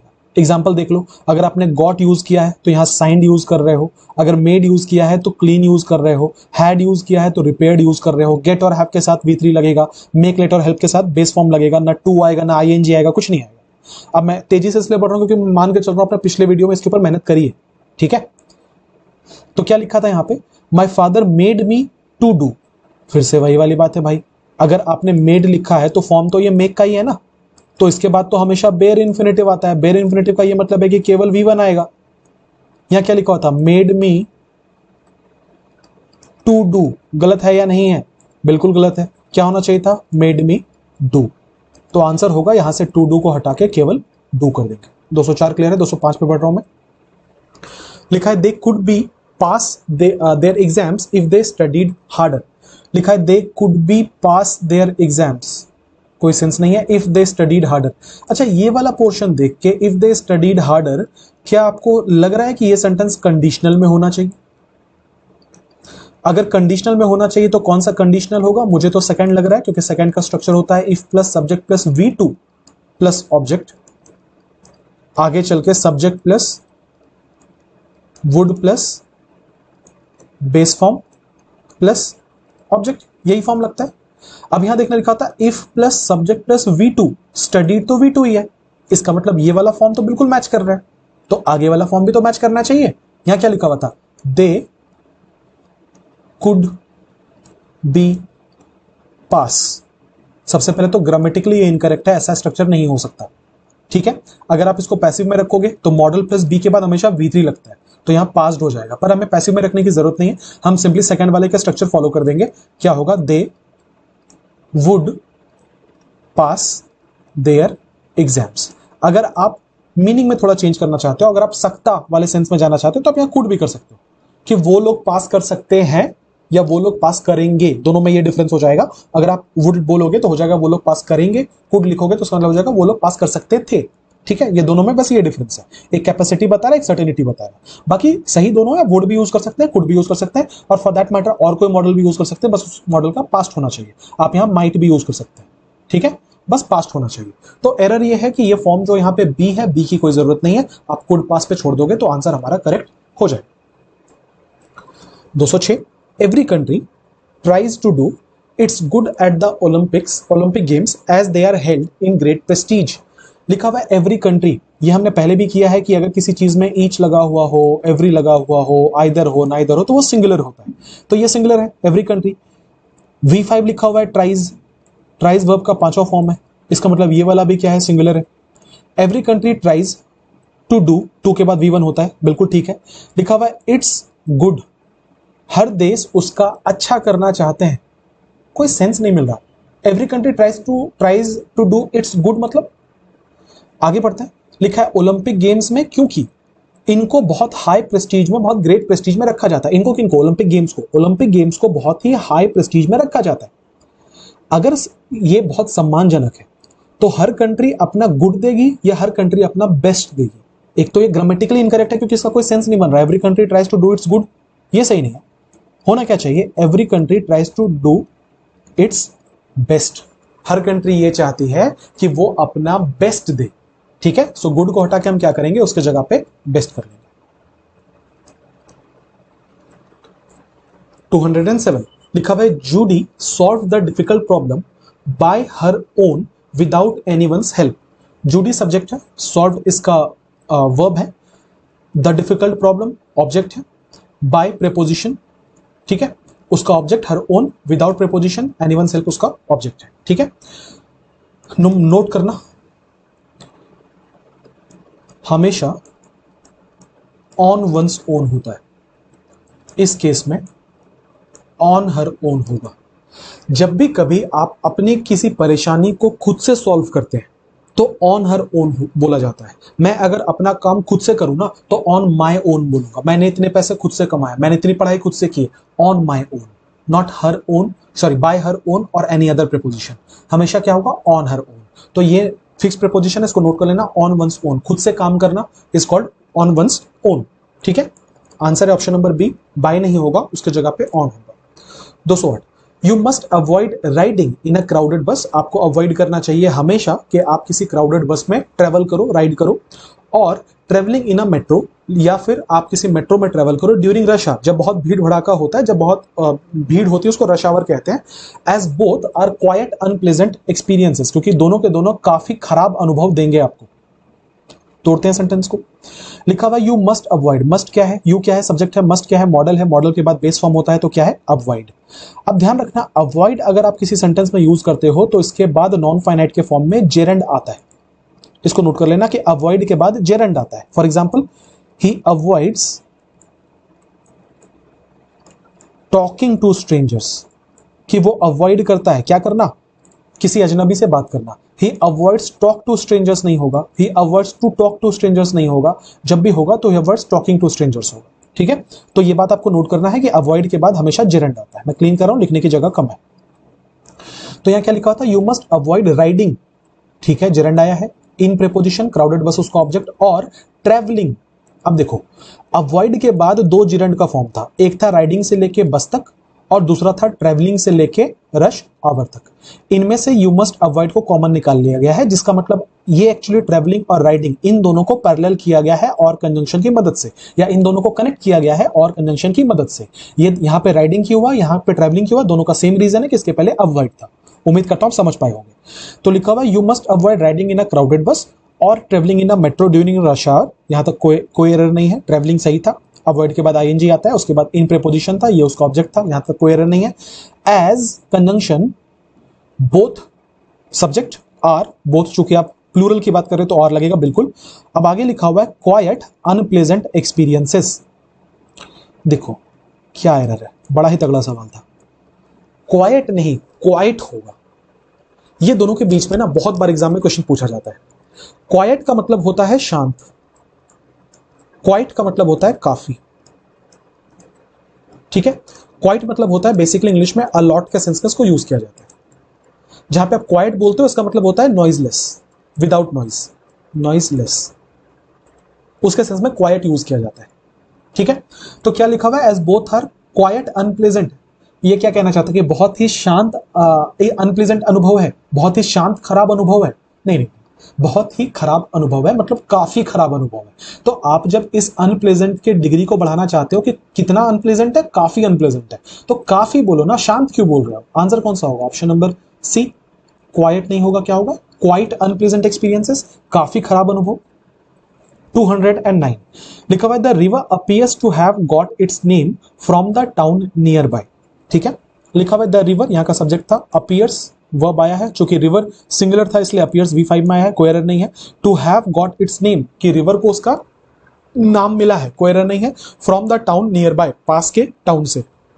अब देखो एसएससी ने क्या किया, एसएससी ने बोला कि यहां पे गॉट नहीं होगा, इसके जगह पे गॉटन होगा। मैं थोड़ा सा डिसएग्री करता हूं, क्यों, क्योंकि देखो गेट जो वर्ड है ना, उसका अगर आप V3 देखोगे तो गॉट भी बनता है और गॉटन भी बनता है। अब किताबों में अगर आप देखोगे तो उसमें यह लिखा होगा कि गॉट जो है वो यूएस इंग्लिश है और गॉटन जो है यूके इंग्लिश है, पर इस बेसिस पे हम डिफरेंस नहीं कर सकते, गॉट भी सही है और गॉटन भी सही है। मेरा एरर कहां पर है, जो एरर मुझको मिला है इस क्वेश्चन में वो ये है कि लिखा हुआ है town near by, near by adjective है जिसका मतलब होता है पास का, टाउन नाउन है। अब मुझे एक बात बताओ, गर्ल ब्यूटीफुल होता है या ब्यूटीफुल गर्ल होता है, आप ही बताओ अपनी समझ से। ऑब्वियसली ब्यूटीफुल गर्ल होता है। जनरली हम जब किसी सेंटेंस में लिखते हैं तो हम कैसे लिखते हैं, पहले एडजेक्टिव फॉलोड बाय नाउन। यहां क्या हमने किया है, पहले नाउन लिख दिया बाद में एडजेक्टिव लिखा, बोलो गलत होगा कि नहीं होगा, होना क्या चाहिए था, नियर बाय टाउन। हमने क्या लिख दिया, टाउन नियर बाय। तो मेरे हिसाब से एरर जो है वो ऑप्शन नंबर डी में था, एसएससी के हिसाब से ऑप्शन नंबर बी में था। एसएससी ने बोला गॉट नहीं गॉटन होगा, मैं बोल रहा हूं गॉटन भी बिल्कुल ठीक है, गॉट भी बिल्कुल ठीक है, आंसर है नियर बाय टाउन होगा। बढ़ेंगे 210 पे। The principal requested the teachers to monitor and take care of the small children. The principal subject है, रिक्वेस्टेड वर्ब है द टीचर्स, ये मैंने पहले भी आपको बताया है। इन दोनों में काफी डिफरेंस है। जहां पे आपने एपोस्ट्रोफी एस लगाया इसका मतलब हो जाता है आप चीज को पॉजिटिव करना चाह रहे हो, आप नाउन को पॉजिटिव करना चाह रहे हो। जहां पे आपने केवल एस लगाया इसका मतलब होता है प्लूरल की बात कर रहे हो। सो टीचर्स मतलब होता है बहुत सारे शिक्षक, टीचर्स विद एन एपोस्ट्रोफी का मतलब होता है शिक्षक का। तो ये वाला सेंस जो है ना एपोस्ट्रोफी वाला, वो का के सेंस में जाता है। आप जब कभी भी एपोस्ट्रोफी एस के साथ कोई नाउन लिखते हो तो आपको इसके तुरंत बाद फिर कोई नाउन लिखना पड़ेगा। फॉर एग्जाम्पल मैं बोल रहा हूं राम्स हाउस, तो देखना यहां पे हमने एपोस्ट्रोफी एस वाला लिखा है तो उसके बाद एक नाउन लिखा कि नहीं लिखा, डेफिनेटली एक नाउन लिखा। समझना आराम से बात को, हमने इसके बाद डेफिनेटली एक नाउन लिखा है। इसका मतलब यह है अगर हम इसको सही मानते तो सबसे पहले तो इसके बाद हमें कोई नाउन चाहिए था जो कि नहीं है। दूसरा, ये सही नहीं हुआ सेंस में, प्रिंसिपल ने रिक्वेस्ट किया टीचर्स को, टीचर्स का मॉनिटर करने को, नहीं, टीचर, प्रिंसिपल ने रिक्वेस्ट किया सारे टीचर्स को, इसका मतलब आप प्लूरल यूज करना चाह रहे थे, तो प्लूरल यूज करना चाहते तो टीचर्स बोलो ना, एपोस्ट्रोफी क्यों लगा रहे। 211 the recruiters were pleased to John's domain knowledge and personality. लिखा है जो रिक्रूटर्स थे, मतलब जो लोग नौकरी दे रहे थे, वो बहुत खुश थे। देखना वर प्लीज लिखा हुआ है, पैसिव वॉइस में। वर प्लीज्ड टू, आप जब किसी चीज से खुश होते हो ना तो उसको प्लीज्ड विथ कहा जाता है। बहुत ही कॉमन चीज है, ठीक है, नहीं पता तो नोट कर लेना। I am pleased with his performance, मैं बहुत खुश हूं उसके परफॉर्मेंस के साथ, तो प्लीज्ड विथ होता है, प्लीज्ड टू नहीं होता, ठीक है। तो आंसर क्या होगा, वर प्लीज्ड विथ जॉन्स। लिखा है won't you please come to help me along this heavy box. अब देखो ये सेंटेंस का ना कंस्ट्रक्शन उल्टा है, मैं बताऊंगा एरर कहां पर है। सबसे पहले इसका ना कोई सेंस नहीं बनता, won't you please come to help me. अगर आप प्लीज लिख रहे हो फिर आप सेंटेंस को नेगेटिव मत लिखो, आप लिखो will you please come to help me. हालांकि ये अंडरस्टैंडिंग का एरर था और उतना स्ट्रॉन्ग एरर नहीं है, जो स्ट्रॉन्ग एरर मैं उस पर भी आऊंगा, पर ये कंस्ट्रक्शन ठीक नहीं, मैं बस ये बोलना चाह रहा हूं। अब क्या लिखा होता है, won't you please come to help me along with this help. ये मैंने पहले भी आपको बताया है कि किसी चीज में किसी की मदद करना उसको हेल्प मी विथ कहा जाता है, ठीक है। नहीं पता है तो नोट कर लेना, हालांकि मैंने प्रीवियस वीडियो में कवर किया था इसको कि I will help you with your problems. किसी चीज में मदद करना ना उसको हेल्प विथ कहा जाता है। यहां लिखा हुआ है won't you please come to help along this heavy box, along this heavy box नहीं होगा, will you please come to help me with this heavy box होगा, ठीक है। नहीं पता तो नोट कर लेना, किसी की मदद करना किसी चीज में हेल्प विथ कहलाता है। 213 the construction of the new business school is led to a sudden rise of population in our area. देखो लीड एक टर्म होता है जिसका V3 होता है या V2 होता है लेड, ठीक है। मतलब क्या होता है, किसी चीज के परिणाम की तरफ जाना उसको लीड कहा जाता है, ठीक है। अब क्या लिखा हुआ है, the construction of the new business. Subject क्या था यहाँ पे, कंस्ट्रक्शन। ऑफ क्या है, प्रीपोजिशन, प्रीपोजिशन के बाद ये ऑब्जेक्ट आएगा उसका। ये पोर्शन हमारे काम का नहीं, हटा दिया, यहाँ कोई एरर नहीं। क्या लिखा हुआ है, the construction is led to. अच्छा, इज लेड का मतलब तो वही वाली बात हो गई कि बी के बाद V3 लिखा होगा। इसका मतलब क्या होगा, पैसिव वॉइस है। इसका मतलब क्या होगा, जो सब्जेक्ट है वो एक्शन का डूअर नहीं, एक्शन का रिसीवर है। इसका मतलब यह है कि लिखा हुआ है the construction is led to sudden rise of population in our area, कि जो कंस्ट्रक्शन है ना उसे ही कर दिया गया sudden rise in population of our area. मतलब कंस्ट्रक्शन जो है उसे ही कर दिया गया अचानक से पॉपुलेशन का बढ़ना। नहीं नहीं, कंस्ट्रक्शन को नहीं किया गया, कंस्ट्रक्शन ने किया, जिसका मतलब है जो नया बिजनेस स्कूल बन रहा है उसकी वजह से सडनली राइज इन पॉपुलेशन हुआ है। विच मीन्स ये जो कंस्ट्रक्शन है ये डूअर है एक्शन का, रिसीवर नहीं है। इसी की वजह से काम हो रहा है। ये जो सडन राइज ऑन पॉपुलेशन को लीड करने की बात हो रही है, कंस्ट्रक्शन ही कर रहा है। इसका मतलब ये है जिसको हमने सब्जेक्ट माना वो हमारे एक्शन का डूअर था, हमारे एक्शन का रिसीवर नहीं। तो अगर ये डूअर था तो कौन से वॉइस में होना चाहिए था, एक्टिव वॉइस में होना चाहिए था। समझ रहे हैं बात को आराम से। अगर ये एक्टिव वॉइस में होना चाहिए था तो इसका मतलब ये है कि हमारा स्ट्रक्चर ये वाला नहीं हो सकता। ये बात बिल्कुल ठीक है कि हमें V3 यूज करें तो हम V3 यूज करेंगे, तो फिर इसको एक्टिव में रखो। एक्टिव में कैसे कर सकते हैं, हैज या हैव लगा दो तो एक्टिव में हो जाएगा ना। तो सिंगुलर था तो हम क्या लगा देंगे, हैज लगा देंगे, तो हम हैज लेड बोल देते हैं। अब हमारा सेंटेंस बिल्कुल एक्टिव में आ गया कि the construction of the new business school has led to a sudden. Active में आ गया, मीनिंग भी ठीक है कि कंस्ट्रक्शन की वजह से राइज इन पॉपुलेशन हो रहा है। आगे बढ़ेंगे, 214 पे आएंगे। लिखा है when she went for a walk, लिखा है जब वो वॉक पे गई, Maya couldn't take off her scarf because it was too much windy. जब वो वॉक पे गई माया अपना स्कार्फ नहीं हटा पाई। टेक ऑफ का मतलब होता है हटाना। माया अपना स्कार्फ नहीं हटा पाई क्योंकि बहुत ज्यादा हवा थी उस जगह पे, बहुत ज्यादा हवा चल रही थी, ठीक है। बहुत ही ज्यादा तगड़ा सवाल है। क्या लिखा हुआ है, when she went, she subject है उसके लिए V2 वेंट आया है। फॉर अ वॉक यहाँ कोई एरर नहीं है। माया कुडंट, कुड मॉडल है, इसके साथ बेस फॉर्म आना चाहिए, बिल्कुल ठीक है। किसी चीज को हटाना टेक ऑफ कहलाता है, तो यहां पे भी कोई एरर नहीं है। Take off her scarf because it was, it subject है, it was too much windy. जरा इस वर्ड पे ध्यान देना, विंडी एक एडजेक्टिव होता है जिसका मतलब होता है किसी भी चीज, कोई किसी भी चीज का बहुत हवा से भरा होना। द डे इज विंडी का मतलब होता है आज का दिन बहुत हवा से भरा है, इसका मतलब ये एडजेक्टिव है। अब देखो इसके पहले क्या लिखा हुआ था, टू मच विंडी। ये कंस्ट्रक्शन गलत है, नया चीज सिखा रहा हूं, नोट करेंगे आप। होना क्या चाहिए, मच टू विंडी। अब बहुत सारे ऐसे लोग होंगे जो ऊपर ऊपर से पढ़ते हैं, उन्होंने आज तक ये वर्ड भी नहीं सुना होगा मच टू। मच टू भी होता है, टू मच भी होता है, दोनों का सेंस एकदम सेम है, मीनिंग एकदम सेम है, पर यूजेज अलग अलग है। जरा यूजेज पे ध्यान दीजिएगा। सबसे पहले टू मच की बात करते हैं, कहां लगेगा। देखो टू मच का इस्तेमाल किया जाता है अनकाउंटेबल नाउन्स के लिए और वर्ब्स के लिए। मतलब सीधा सीधा समझो, टू मच नाउन के पहले आएगा या टू मच वर्ब के पहले आएगा। For example, too much sugar is bad for your health. यहां पे जो शुगर टर्म यूज किया गया है, ये शुगर टर्म एक नाउन है, तो इसके पहले बिल्कुल ठीक लग रहा है। She talks too much during meetings. अब ये टू मच किसको मॉडिफाई कर रहा है? शी को, कि वो बहुत ज्यादा बात करती है। और टॉक्स क्या है? टॉक्स वर्ब है। इसका मतलब ये है कि टू मच का इस्तेमाल हम लोग जो किसी सेंटेंस में करेंगे वो हमेशा नाउन या वर्ब के लिए करेंगे।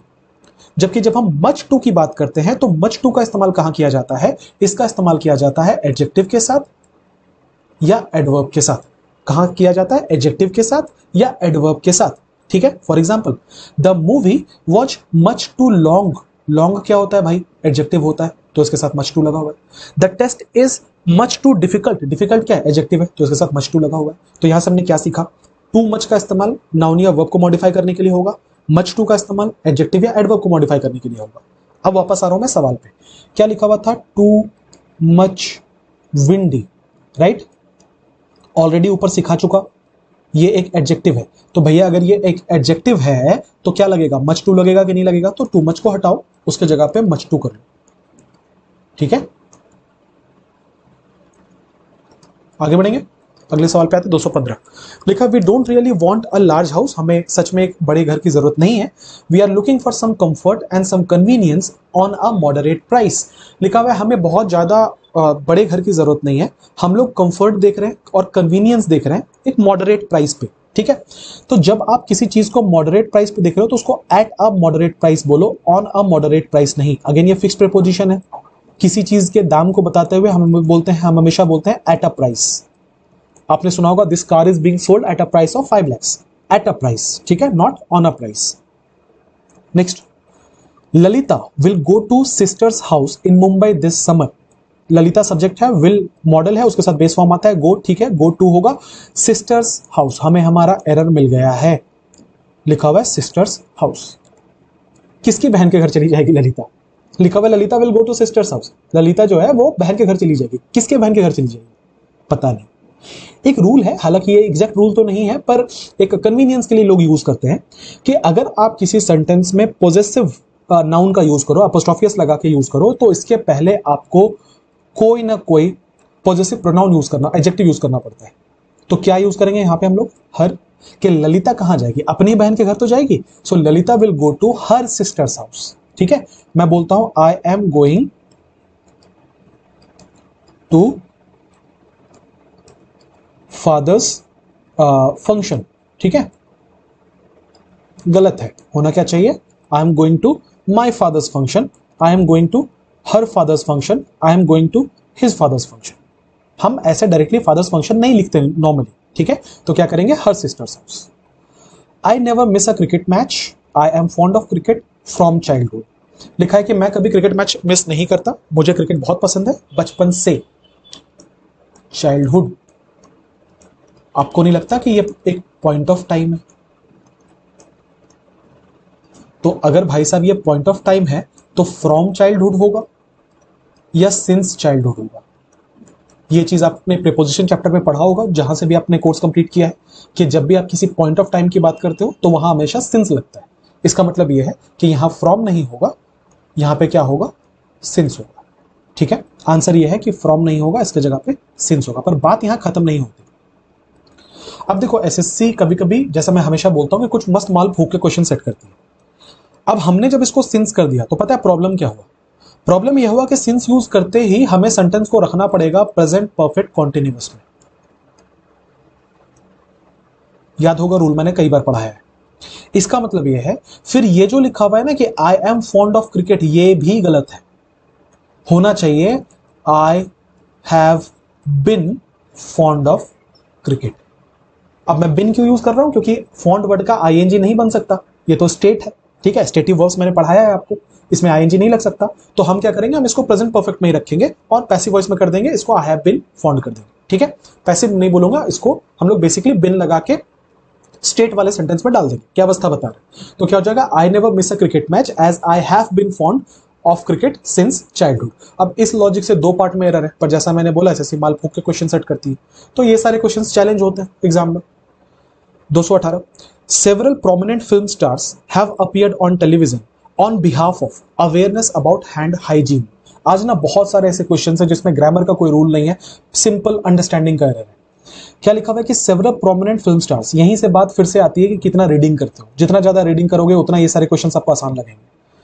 सेवरल प्रोमिनेंट फिल्म स्टार्स मतलब कुछ ऐसे बड़े फेमस से फिल्म स्टार्स हैं, लिखा हैव अपीयर्ड ऑन टेलीविजन। अब देखो स्टार्स यहाँ का सब्जेक्ट था तो उसके लिए हैव आया है, कोई एरर नहीं है। उसके बाद V3 आया, कोई एरर नहीं है। टेलीविजन पे आना ऑन टेलीविजन कहलाता है, कोई एरर नहीं है। लिखा हुआ है ऑन बिहाफ ऑफ, जिसका मतलब होता है किसी के बदले। फॉर एग्जाम्पल अगर मान लो मैं किसी टाइम अनअवेलेबल रहा, मैंने अपनी जगह पे किसी और टीचर को भेज दिया, तो मैं बोलूंगा कि he will teach on behalf of me, वो मेरे बदले पढ़ाएंगे। सो किसी के बदले is called on behalf of. अब जरा सेंस देखो, लिखा हुआ है कुछ बड़े स्टार्स हैं वो टेलीविजन पे आए हैं हैंड हाइजीन के अवेयरनेस के बदले। हैं हैंड हाइजीन के अवेयरनेस के बदले, या हैंड हाइजीन के बारे में अवेयरनेस फैलाने के लिए, ये होना चाहिए था ना।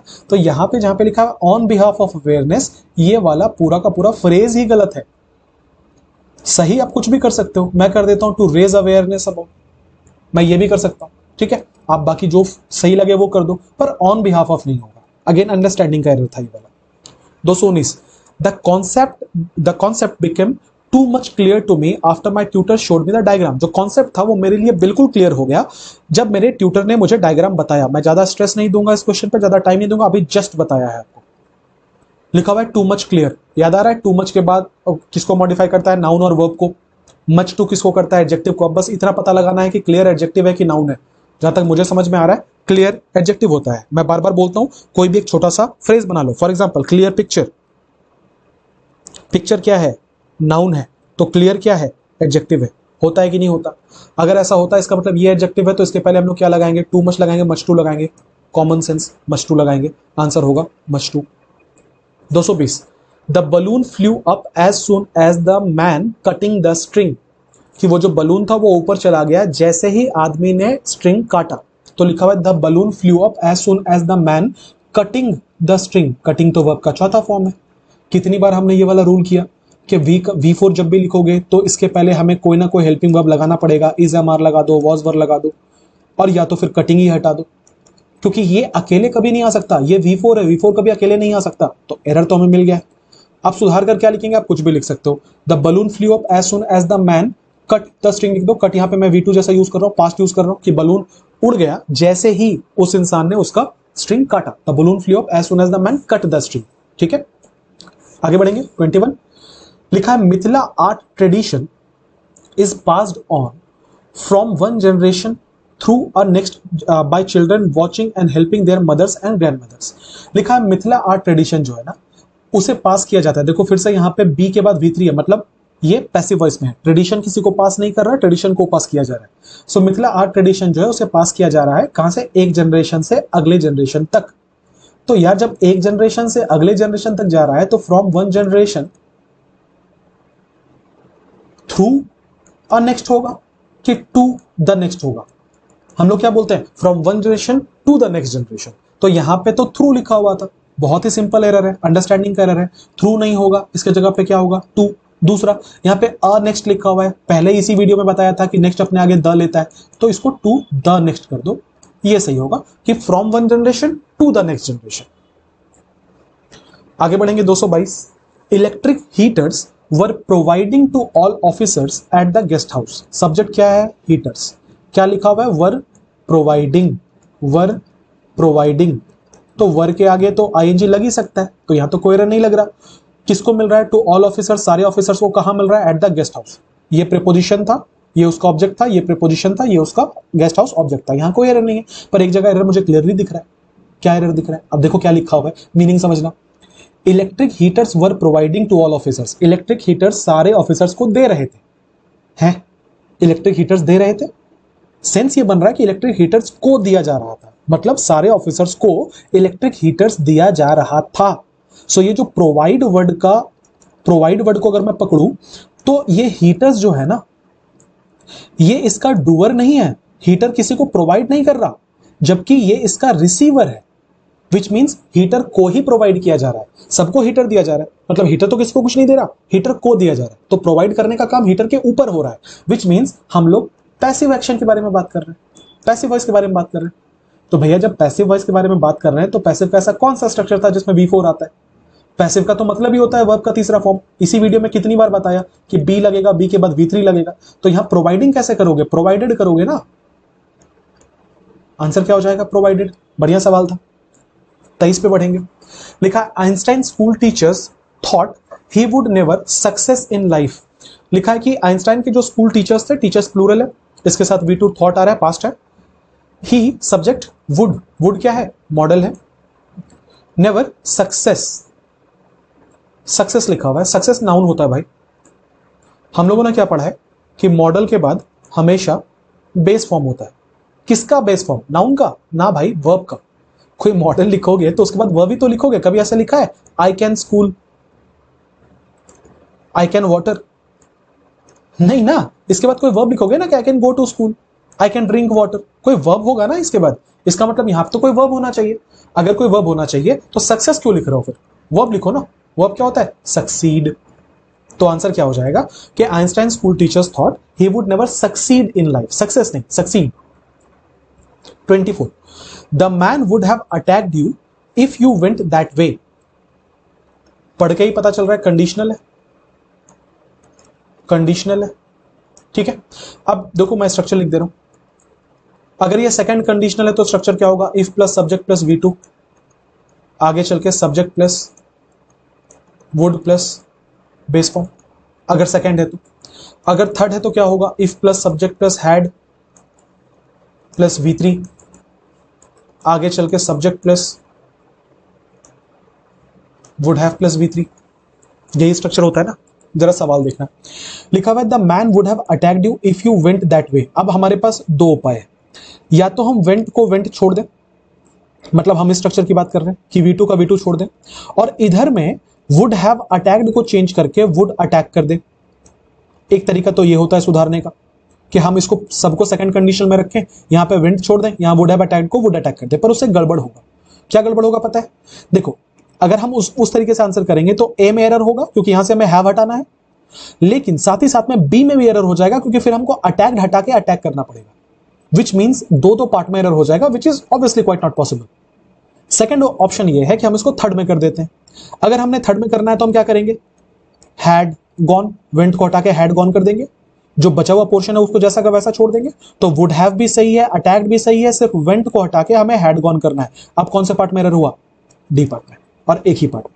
इसका मतलब सेकंड वाला ज्यादा अच्छा है, तो हम क्या करेंगे? पूरे के पूरे को थर्ड कंडीशन में रखेंगे और वेंट को हटा के हैड गॉन कर देंगे।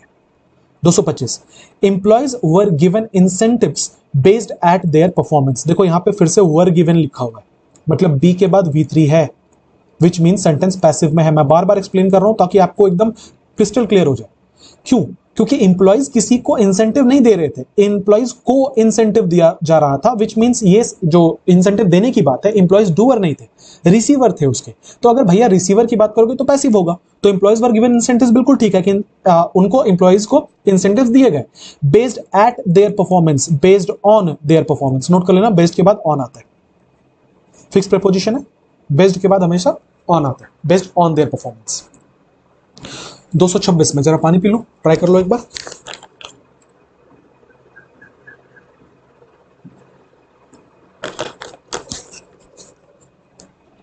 चलो देखते हैं।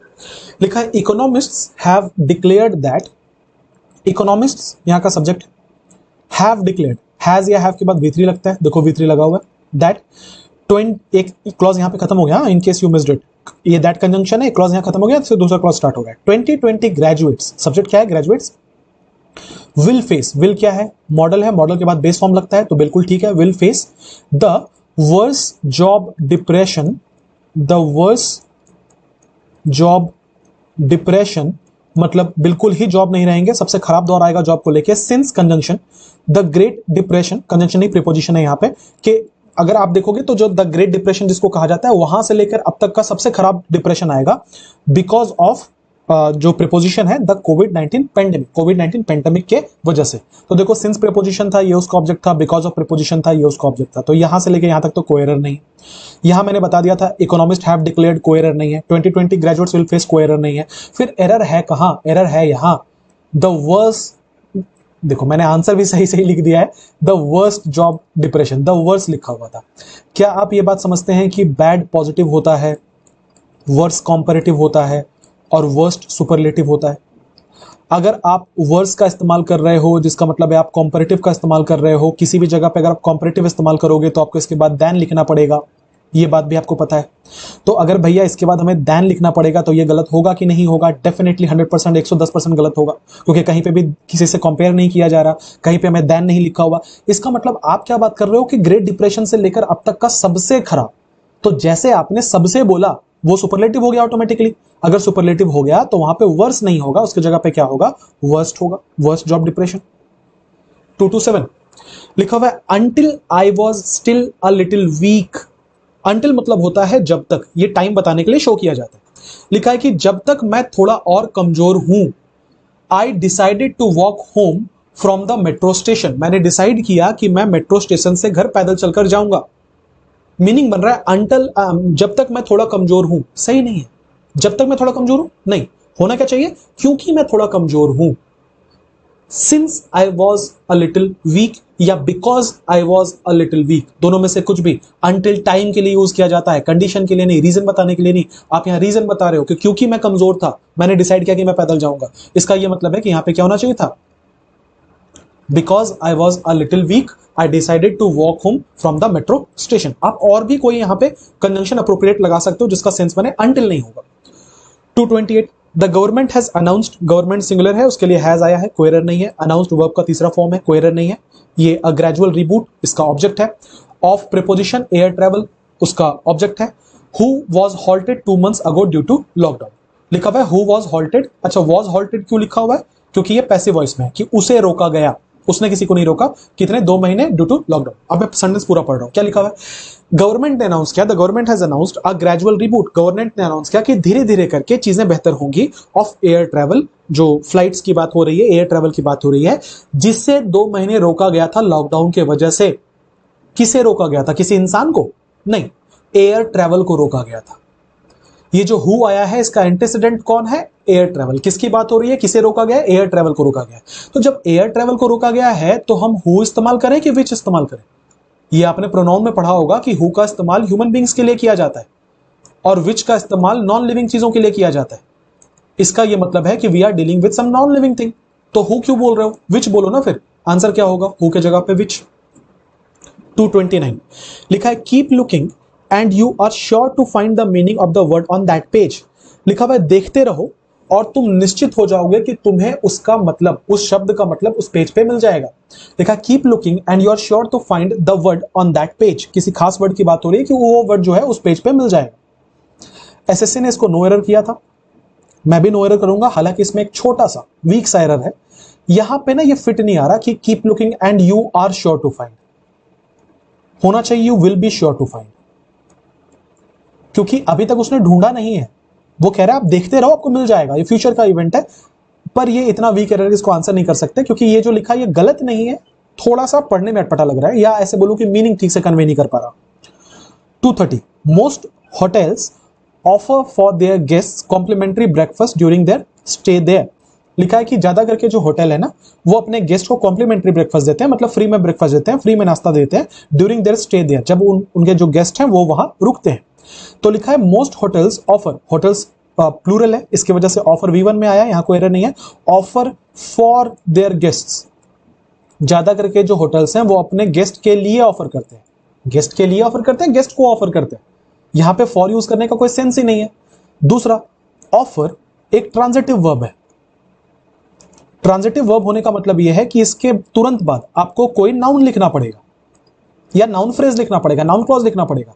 आप प्रीपोजिशन का इस्तेमाल नहीं कर सकते। तो यहां लिखा था most hotels offer for there, offer for नहीं होगा, यहां से आप फॉर को हटा दीजिए, क्या होगा? Most hotels offer their guests, क्योंकि ऑफर एक ट्रांजिटिव वर्ब है। इसके बाद आपको ऑब्जेक्ट चाहिए। 231 after a long gap we went shopping last Sunday and bought that we wanted. लिखा हुआ है कि आफ्टर लॉन्ग गैप, एक लंबे समय के बाद, वी वेंट शॉपिंग, हम लोग शॉपिंग पे गए, वी सब्जेक्ट था, वेंट पास्ट था, कोई एरर नहीं है। We went shopping last Sunday, हम लोग पिछले दिन शॉपिंग पे गए। And bought that we wanted, और वो खरीद लिया जो हमें चाहिए था। सेंस तो ये बन रहा है कि हमने जो भी पसंद आया वो खरीद लिया। So bought that we wanted नहीं, bought what we wanted. That का मतलब होगा आप किसी खास चीज के बारे में बात कर रहे हो जिसके बारे में पहले जिक्र कर दिया गया था, पर यहां कहीं पहले जिक्र नहीं किया गया था। तो क्या होगा, after a long gap we went shopping last Sunday and bought what we wanted, कि हमें जो चाहिए था हमने वो खरीद लिया। तो आंसर होगा ऑप्शन नंबर सी। आगे बढ़ेंगे, 232 पे आएंगे। I am sorry sir, how many is the fine for returning the books late. I am sorry sir, माफ कीजिएगा sir, how many is the fine, कितना फाइन है, किसके लिए, फॉर रिटर्निंग। देखो फॉर प्रीपोजिशन तो उसके बाद आईएनजी वाला वर्ब आया या नहीं आया, बार बार समझाता हूं। द बुक्स लेट, किताबें वापस करने के लिए। मैंने आपको पहले भी 2-3 बार मैनी और मच का डिफरेंस समझाया है। वहां पे मैंने ये बोला था कि मैनी का इस्तेमाल काउंटेबल के लिए किया जाता है और मच का इस्तेमाल अनकाउंटेबल के लिए किया जाता है। इस सेंटेंस में हम फाइन के बारे में बात कर रहे हैं जो मनी से रिलेटेड है। आपको पता है कि मनी से रिलेटेड चीजें हमेशा अनकाउंटेबल काउंट होती हैं। चूंकि ये सारी चीजें हमेशा अनकाउंटेबल काउंट होती हैं, हम इनके साथ मैनी यूज करेंगे कि मच यूज करेंगे। ऑब्वियसली हम यहां पे मच यूज करेंगे।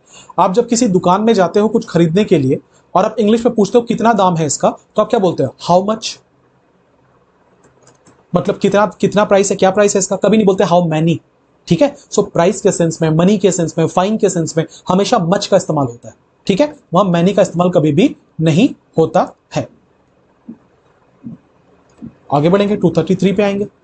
लिखा, at the workshop they were taught how to nail the pieces of a wood together to create toys. लिखा वर्कशॉप में, एट द वर्कशॉप, बिल्कुल ठीक है, उन्हें सिखाया जाता था। देखना यहां पे वर टॉट लिखा हुआ है, जिसका मतलब है फिर से B+V3 है, जिसका मतलब है फिर से पैसिव वॉइस है। इसका यह मतलब है कि जो भी काम हो रहा है ये दे उसका रिसीवर है, तो वो किसी को नहीं सिखा रहा, उसे सिखाया जा रहा है। बिल्कुल ठीक बात है। दे वर टॉट, उन्हें सिखाया जाता था, कोई एरर नहीं है। हाउ टू नेल, किस तरीके से नेल किया जाता है। The pieces of would together, लकड़ी के टुकड़ों को आपस में कैसे नेल किया जाता है, कैसे जोड़ा जाता है, क्या करने के लिए, टॉयज बनाने के लिए। कहीं कोई एरर नहीं है, आंसर क्या होगा, नो एरर। 234 लिखा है, a probe has been ordered. Probe का मतलब क्या होता है, प्रोब का मतलब होता है इन्वेस्टिगेशन, किसी चीज की जांच पड़ताल। लिखा हुआ है, a probe has been ordered, कि एक इन्वेस्टिगेशन जो है वो ऑर्डर किया गया था बाय द इंसिडेंट, इंसिडेंट के द्वारा, जिसका मतलब है कि एक इन्वेस्टिगेशन ऑर्डर किया गया था घटना के द्वारा। घटना के द्वारा मतलब जो घटना घटी उसने ही इन्वेस्टिगेशन ऑर्डर कर दिया, नहीं नहीं, होना यह चाहिए था घटना के लिए। ठीक है, तो सही क्या होगा, a probe has been ordered for the incident. ठीक है, आप अगर ये नहीं यूज करना चाहते तो आप थोड़ा फैंसी वर्ड यूज कर लो, फॉलोइंग द इंसिडेंट। ठीक है, ये भी नहीं यूज करना चाहते तो इन रिस्पॉन्स टू बोल लो, कि in response to the incident.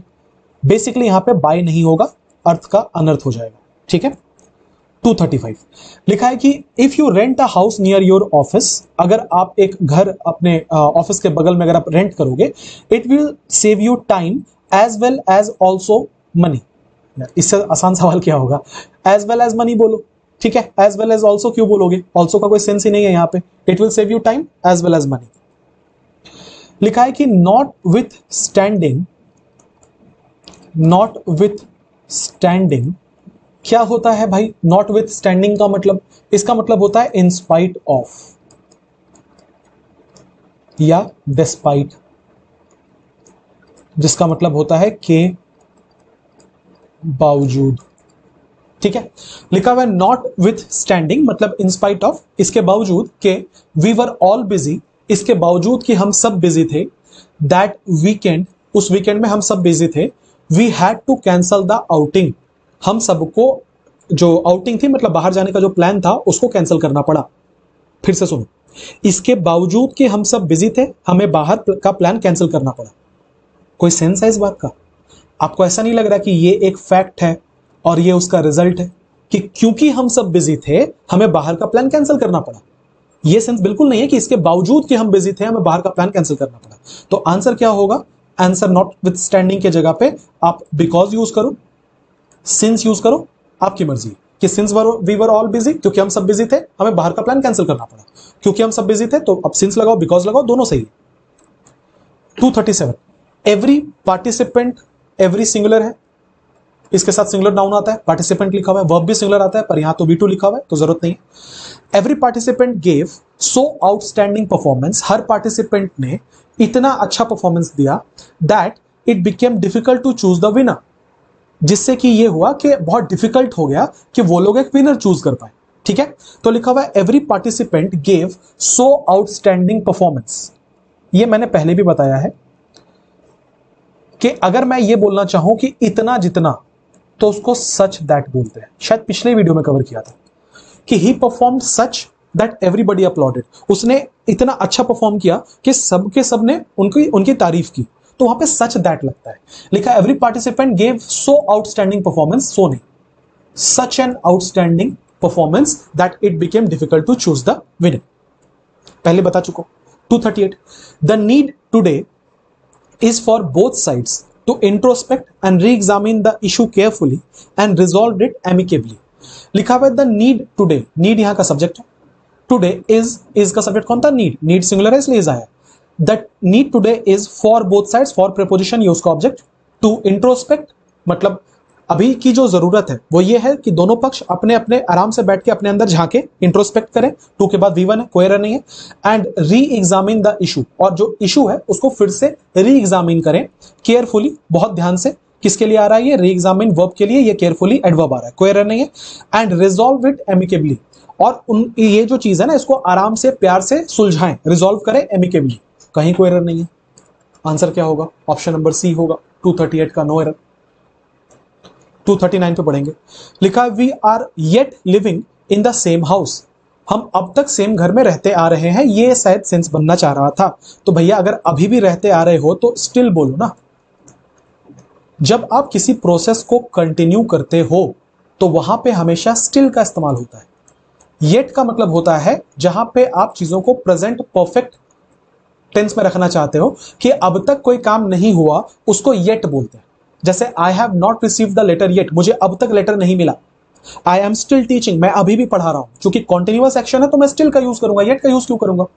तो आंसर क्या होगा, येट को हटा के यहां पे still, we are still living in the same house. लिखा हुआ your advices were timely and guided me to take the right decisions. मुझे नहीं लगता कि अब इस क्वेश्चन में आपको कोई तकलीफ होनी चाहिए। फिर से वही वाले स्लाइड पे वापस आऊंगा। जितने भी नाउन लिखे हुए ये सारे के सारे हमेशा सिंगुलर होते हैं, इनके आगे कभी भी SEIS नहीं लगता। लगेज, बैगेज, न्यूज, इंफॉर्मेशन, आज ही एक एरर आया था इस पे। एडवाइस हमारा क्वेश्चन है, एडवाइस का एडवाइसेस नहीं हो सकता। यहां लिखा हुआ था योर एडवाइसेस वर, तो हम क्या करेंगे, सबसे पहले इसको एडवाइस करेंगे, और दूसरा अगर ये अनकाउंटेबल है, सिंगुलर है, तो फिर वर कैसे होगा, क्या करना पड़ेगा, वॉज, तो हो जाएगा your advice was timely and guided me to take the right decisions. बढ़ेंगे अगले सवाल पे। 241 लिखा हुआ है only 5 minutes are allowed for each speaker during the function. Function के दौरान हर एक स्पीकर को केवल 5 मिनट दिए गए हैं। तो यहां पे लिखा हुआ है ओनली 5 मिनट्स। आप बताना क्या ये फिर से एक यूनिट को नहीं दर्शा रहा। आज ही हमने एक क्वेश्चन किया था 150 रुपए वाला, वहां पे मैंने बोला था कि अगर ये एक कलेक्शन को शो करे, एक यूनिट को शो करे, एक सिंगल एंटिटी को शो करे, तो ये हमेशा सिंगुलर होता है। तो 5 मिनट सिंगुलर ही तो है, आप एक साथ तो 5 मिनट बोल रहे हो, अलग अलग थोड़ी बोल रहे हैं। इसका मतलब क्या होगा, इज होना चाहिए कि नहीं, ऑलरेडी बता चुका है ऐसा सवाल। 47 cyclone Amphan rode into West Bengal on Wednesday. लिखा हुआ है साइक्लोन अम्फान जो है वो वेस्ट बंगाल में आया वेंसडे को। Leave behind a trial, leaf base form है, ठीक है। लिखा है leave behind a trial of devastation, जिसने अपने पीछे छोड़ दिया एक बर्बादी का मंजर। Across a large state of the city, पूरे के पूरे across a large area of the city, मतलब बहुत बड़े एरिया में, पूरे शहर के। आते हैं अलग अलग करते हैं। साइक्लोन अम्फान रोड, V2 है, पास्ट है, into preposition West Bengal, object on preposition Wednesday, object leave, यहां पे नॉन फाइनाइट है, नॉन फाइनाइट है। Behind preposition a trial of devastation उसका object, across preposition large area object, of preposition state object. तो error कहां हो सकता था, और तो कहीं कुछ एरर मिल ही नहीं रहा हमें, ना कहीं एरर का कोई स्पेस दिया गया है। एक ही जगह लग रहा है कि ये लीव टर्म सही नहीं लग रहा, क्योंकि बेस फॉर्म है। देखो आप अगर नॉन फाइनाइट में यूज करना चाहते हो तो आप पार्टिसिपल ही तो यूज करोगे, और अगर पार्टिसिपल यूज करोगे, चूंकि ये चीज अपने पीछे कुछ छोड़कर गई है, तो आप क्या बोलेंगे, लीविंग बोलेंगे। तो क्या हो जाएगा, cyclone Amphan rode into West Bengal on Wednesday leaving behind a trial of devastation, कि वो अपने पीछे छोड़कर चला गया एक ट्रायल ऑफ डिवास्टेशन। एक क्वेश्चन से आपको समझाता हूं ये सवाल, देखो क्या लिखा हुआ है। ही ignored me walking down the road. ठीक है, अब देखो यहां पे दो काम हुआ, एक तो उसने मुझे इग्नोर किया, अच्छा कब इग्नोर किया, जब वो चल रहा था तब उसने मुझे इग्नोर किया।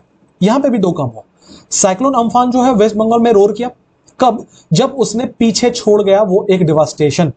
इस क्वेश्चन से इस क्वेश्चन को जरा कंपेयर करना, इसका मतलब यह है यहां पे हमने क्या यूज किया है, वॉकिंग यूज किया है, तो यहां पे हम क्या यूज करेंगे, लीविंग यूज करेंगे। क्या हो जाएगा, cyclone Amphan rode into the West Bengal leaving behind a trail, अपने पीछे छोड़कर चला गया एक ट्रायल ऑफ डिवास्टेशन। ठीक है, नहीं समझ में आएगा तो आप चैट बॉक्स में आके बताना, मैं फिर से बता दूंगा। हालांकि अगर आप रीडिंग करते हो और आपने नॉन फाइनाइट चैप्टर ठीक से पढ़ा है तो आपको समझ में आ गया होगा यहाँ पे लीव नहीं लिविंग होगा। अब आपने अगर बेसिक ठीक से नहीं पढ़ा है तो ऐसे क्वेश्चंस में तो थोड़ा बहुत आप फंसोगे भाई। 243 you need to sign these important documents by ink. Need क्या है, सब्जेक्ट है, टू साइन इन्फिनेटिव है, दीज इंपॉर्टेंट डॉक्यूमेंट्स उसका ऑब्जेक्ट है, लिखा हुआ है बाय इंक।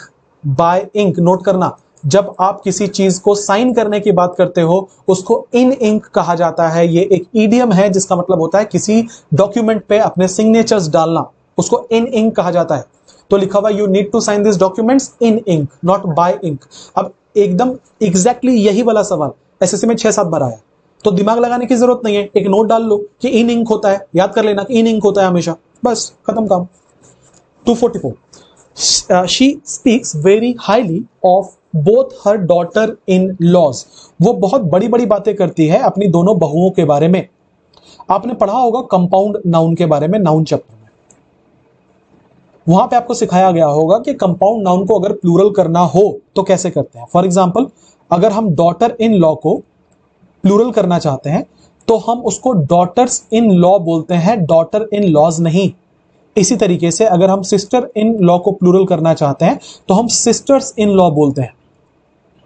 अगर हम प्रेसिडेंट ऑफ इंडिया को प्लूरल करना चाहते हैं तो प्रेसिडेंट्स ऑफ इंडिया बोलेंगे, प्रेसिडेंट ऑफ इंडियाज नहीं बोलेंगे। तो इसको प्लूरल करने के लिए डॉटर्स इन लॉ होगा, डॉटर इन लॉज नहीं होगा। ये तो बहुत बेसिक क्वेश्चन है, नाउन चैप्टर का पढ़ा होगा आपने। अगला, his loyalty and honesty are above suspect. Again ये वर्ड का एरर है, कॉमन सेंस का एरर है। लिखा है उसकी ईमानदारी और उसकी वफादारी, हिज लॉयल्टी उसकी वफादारी, उसकी ईमानदारी and honesty are above suspect. Above suspect नहीं भाई, अबव सस्पिशन। सस्पेक्ट का मतलब होता है वो दोषी जिसके ऊपर आपको शक है, सस्पिशन का मतलब होता है शक। आप क्या बोलना चाहते हो, उसकी ईमानदारी दोषी के ऊपर है या उसकी ईमानदारी शक से ऊपर है, कि उस पर शक नहीं किया जा सकता, शक के ऊपर है ना, तो सस्पेक्ट क्यों बोल रहे हो, सस्पिशन बोलो ना। आंसर क्या हो जाएगा, सस्पिशन। लिखा है कि Parul is 10 years elder than her sibling. याद करो आज ही के वीडियो में हमने क्वेश्चन किया था जहां पे मैंने बताया था senior to, junior to, superior to, inferior to, elder to, preferred to, preferable to, posterior to, बताया था ना। तो यहां क्या लिखा हुआ है कि Parul is 10 years older than नहीं होगा भाई, ओल्डर टू होगा। ओल्डर बोल रहा हूं, एल्डर अपने बाद टू लेता है, देन नहीं। अगला, he is afraid from all insects that crawl. Crawl का मतलब होता है रेंगना, वो हर उस इंसेक्ट से डरता है जो रेंगता हो। तो लिखा है इज एफ्रेड फ्रॉम, अभी देखो मेरे मुंह में आंसर आ रहा था, एफ्रेड फ्रॉम होगा क्या, एफ्रेड ऑफ। आप इस बात का ध्यान रखेंगे कि एफ्रेड अपने बाद हमेशा फिक्स प्रीपोजिशन ऑफ लेता है, तो क्या होगा, he is afraid of, from को हटा के all insects. 248 my neighbour is an young businessman who is very friendly with everyone. लिखा है कि मेरा जो नेबर है वो एक बहुत यंग बिजनेसमैन है जो सबके साथ बहुत अच्छी दोस्ती रखता है। तो लिखा है my neighbour is an young businessman, an नहीं अ होगा, इसके बाद आने वाला टर्म क्या है, यंग। कहां से ये वावेल का साउंड है, नहीं है ना, ए ई आई ओ यू वाला कोई साउंड नहीं है इसमें, इसका मतलब यंग के आगे एन कैसे लगेगा, अ लगना चाहिए, simplest of the errors. Answer क्या होगा, a young businessman. 249 he wanted to know the reason why his low score in mathematics है। लिखा he wanted to know the reason, वो ये जानना चाहता था why हिज लो स्कोर, इसका कोई सेंस नहीं बन रहा। आप अगर वाई लिख रहे हो तो यहां पे ये कंजंक्शन का काम कर रहा है, इसका मतलब हमें आगे एक कंप्लीट क्लॉज लिखा हुआ होना चाहिए, क्योंकि इसके पहले भी क्लॉज है, तो कंजंक्शन तो दो बराबर की चीजों को जोड़ेगा, तो पहले भी क्लॉज होगा तो बाद में भी क्लॉज होगा। इसका मतलब क्या होना चाहिए, Y he got low score in examination. अब ये जो चीज है ये बिल्कुल बिल्कुल सही है कि ये कंजंक्शन हुआ, ही सब्जेक्ट था, उसके बाद ये वर्ब हुआ और आगे की चीज है, तो ये गलत है कि नहीं है, बिल्कुल गलत है। होना क्या चाहिए था, he wanted to know the reason why he got low score. कहां गया भाई, वाई हिज लो स्कोर। आप इसको ऐसे भी सुधार सकते हैं, या दूसरा अच्छा तरीका जो मैं बोलने वाला था, he wanted to know the reason, why को ही हटा देते हैं ना, रीजन ऑफ कर दें तो ठीक हो जाएगा। अगर मैं करूं कि reason of his low score तो क्या होगा, देखो ऑफ प्रीपोजिशन, इसका ऑब्जेक्ट ऑफ लो और आपका स्कोर, लो इसका एडजेक्टिव है और हिज जो है पॉजिटिव एडजेक्टिव है। अब तो बिल्कुल ठीक हो गया। तो आंसर क्या होगा, he wanted to know the reason why he got low score, या तो ऐसे बोलो या तो ऑफ हिज लो स्कोर, दोनों में से कुछ भी। अभी जो लिखा है वो सही नहीं। बढ़ेंगे लास्ट क्वेश्चन पे। लिखा है this is only mistake he has made in the dictation. ये केवल एक मिस्टेक है जो उसने अपने पूरे डिक्टेशन में किया है। आंसर मैं ऑलरेडी बता चुका हूं, पढ़ते पढ़ते हुए मेरे मुंह में आ गया। लिखा है this is only mistake. Mistake एक काउंटेबल नाउन है। क्या ये रूल मैंने पहले आपको नहीं पढ़ाया है कि काउंटेबल नाउन अगर आप कहीं भी लिखो और इस काउंटेबल नाउन को अगर आप सिंगुलर में लिखो तो इसके आगे कोई ना कोई आर्टिकल लगाना पड़ेगा। इसका मतलब अभी जो लिखा है वो तो सही नहीं है। दूसरा, अगर ओनली लिख रहे हो तो प्रेफरेबली द का इस्तेमाल करो। तो क्या होगा, this is the only mistake, कि ये केवल एक मिस्टेक है जो उसने अपने डिक्टेशन में किया है। आंसर कौन सा होगा, option number A, only mistake नहीं होगा, द ओनली मिस्टेक होगा।